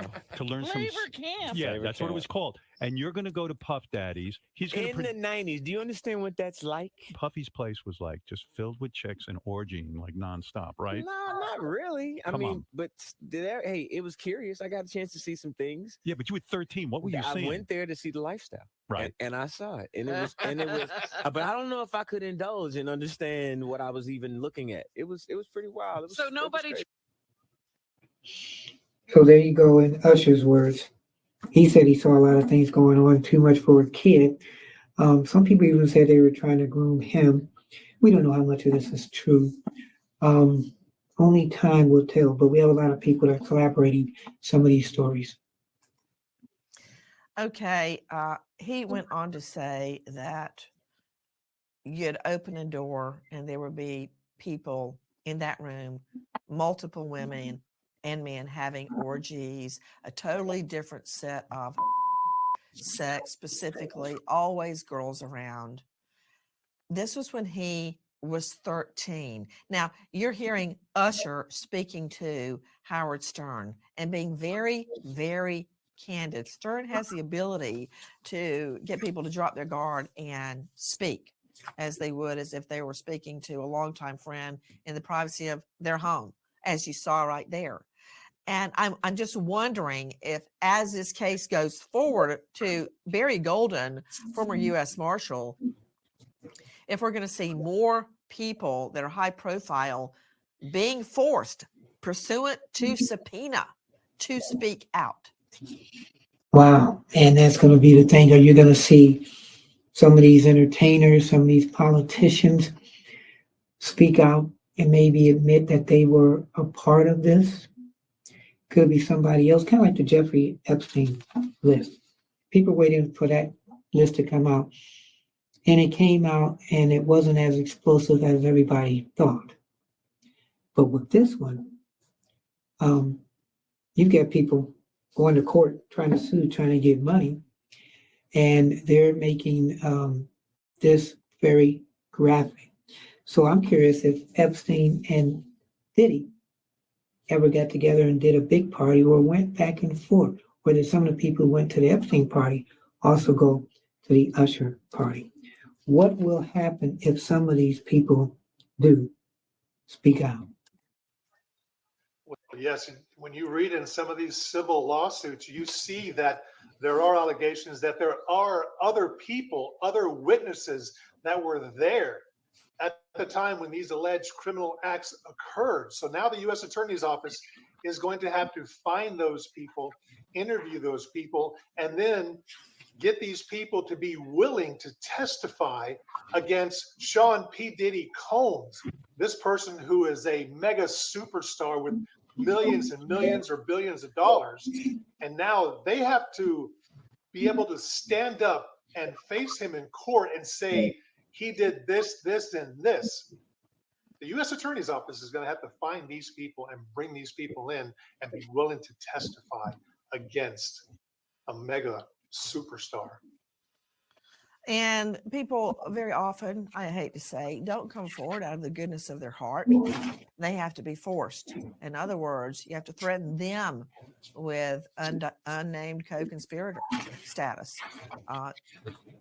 It's going to be tough. Exactly who is the government and these alleged victims up against? Take a listen to our Cut One, Rachel Bonilla, Crime Online. Sean Combs, aka Puff Daddy, P. Diddy, and Brother Love, is credited with the development of several big-name hip-hop artists, including Notorious B.I.G., Mary J. Blige, and Usher. Diddy's own music career is just as impressive, with 11 #1 singles, 14 nominations, and 3 Grammy Awards. In addition to Combs' label, Bad Boy Records, the rap mogul co-founds the network Revolt TV and hosts several businesses under the umbrella company Combs Global. At Forbes' last estimate, Combs had a net worth of roughly $1 billion. You're seeing Rolling Stone and Billboard. Combs has been on the cover of practically every major music-related magazine. He's a superstar. Will these alleged victims stand up against Combs? $1 billion at the last estimate. We wait as justice unfolds. Wow. Man, what do you think? $1 billion. $1 billion. That is what he is worth. So much power, so much money. Man, makes you think when you start out innocent. You let it get to you, and you are in your own head, king of the world. We've seen people with money, we've seen people with power, and we've seen the fall. Is he guilty of anything? Is he guilty of just being a rude, arrogant, charismatic, powerful person? And at the end of the day, you want to do things that will make your kids proud. But from what we gather, his kids are involved with this. And when I was reading the report on this, like I said, it's about 70-some pages, very graphic. Some of the celebrities, it makes me turn away from people I've liked, people I've enjoyed, the music, when they're doing things spiritual and they're doing these things on the side. Was it something recent or was it something decades ago? What this is going to open up to, because there are allegations that he might have put a hit on Tupac. The one guy that's in jail now says that Combs had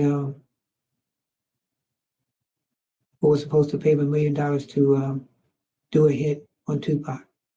He says he killed him, but he never got the money. What about Biggie? Some people said he had something to do with Biggie. Back in the 90s, you had Suge Knight, you had Snoop, you had all these high-profile rappers, East Coast, West Coast. And Diddy was one great marketeer, knew how to be on every album, every video, standing back, letting people know this is my company, this is me. Was it something that he grew into? Because he had all these names, P. Diddy, Diddy, Puff Daddy, Love. What happened to Sean Combs? He made these songs, I'm Coming Home, which was a great song. I'll Be Watching You, which was a great song. And some cool, fast songs back in the 90s. You have a lot of celebrities now who he has known and has helped produce. Did they ever come to those parties?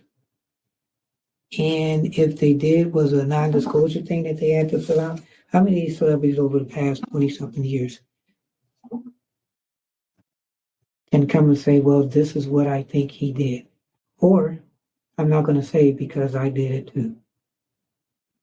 We just heard from Usher.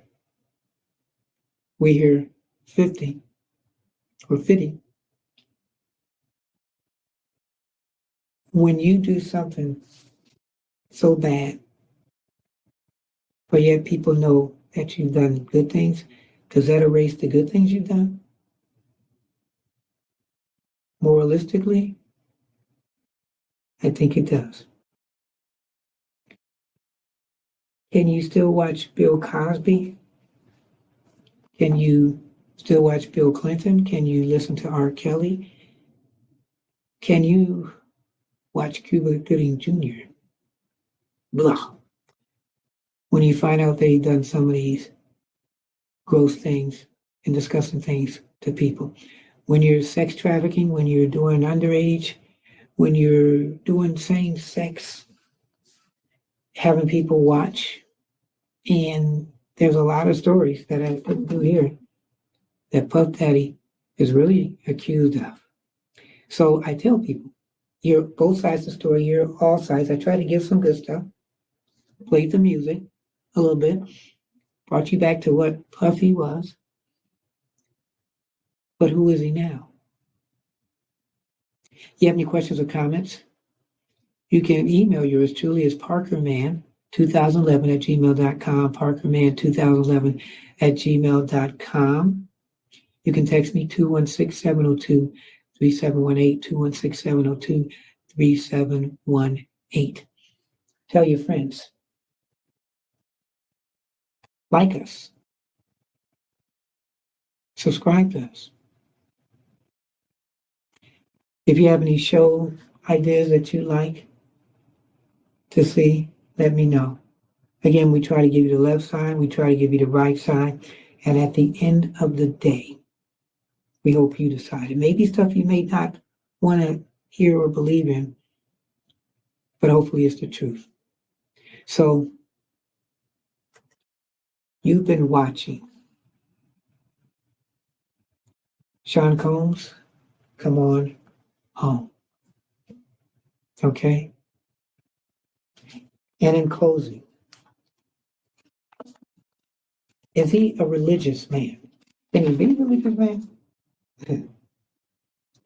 Well, do you think he's a Christian? Do you think he's a Baptist? What do you think he is? What do you think he is? I am trying to find this right now. But remember, don't have a hero. Be a hero. So his religious views. He was raised Catholic and was an altar server as a boy. In 2008, He told the Daily Telegraph that he does not adhere to any specific religious denomination. He said, I just follow right from wrong so I could pray in a synagogue or a mosque or a church. I believe that there is only one God. And as we deal with the situation, excuse me, and especially Sean Coleman, friends, let's pray for them that there is the right God. I'm Anthony Parker Alexander. Keep your head up, never look down, always believe in yourself, and therein will lie your answer. Keep it simple, keep it real, and especially keep it honest. God bless.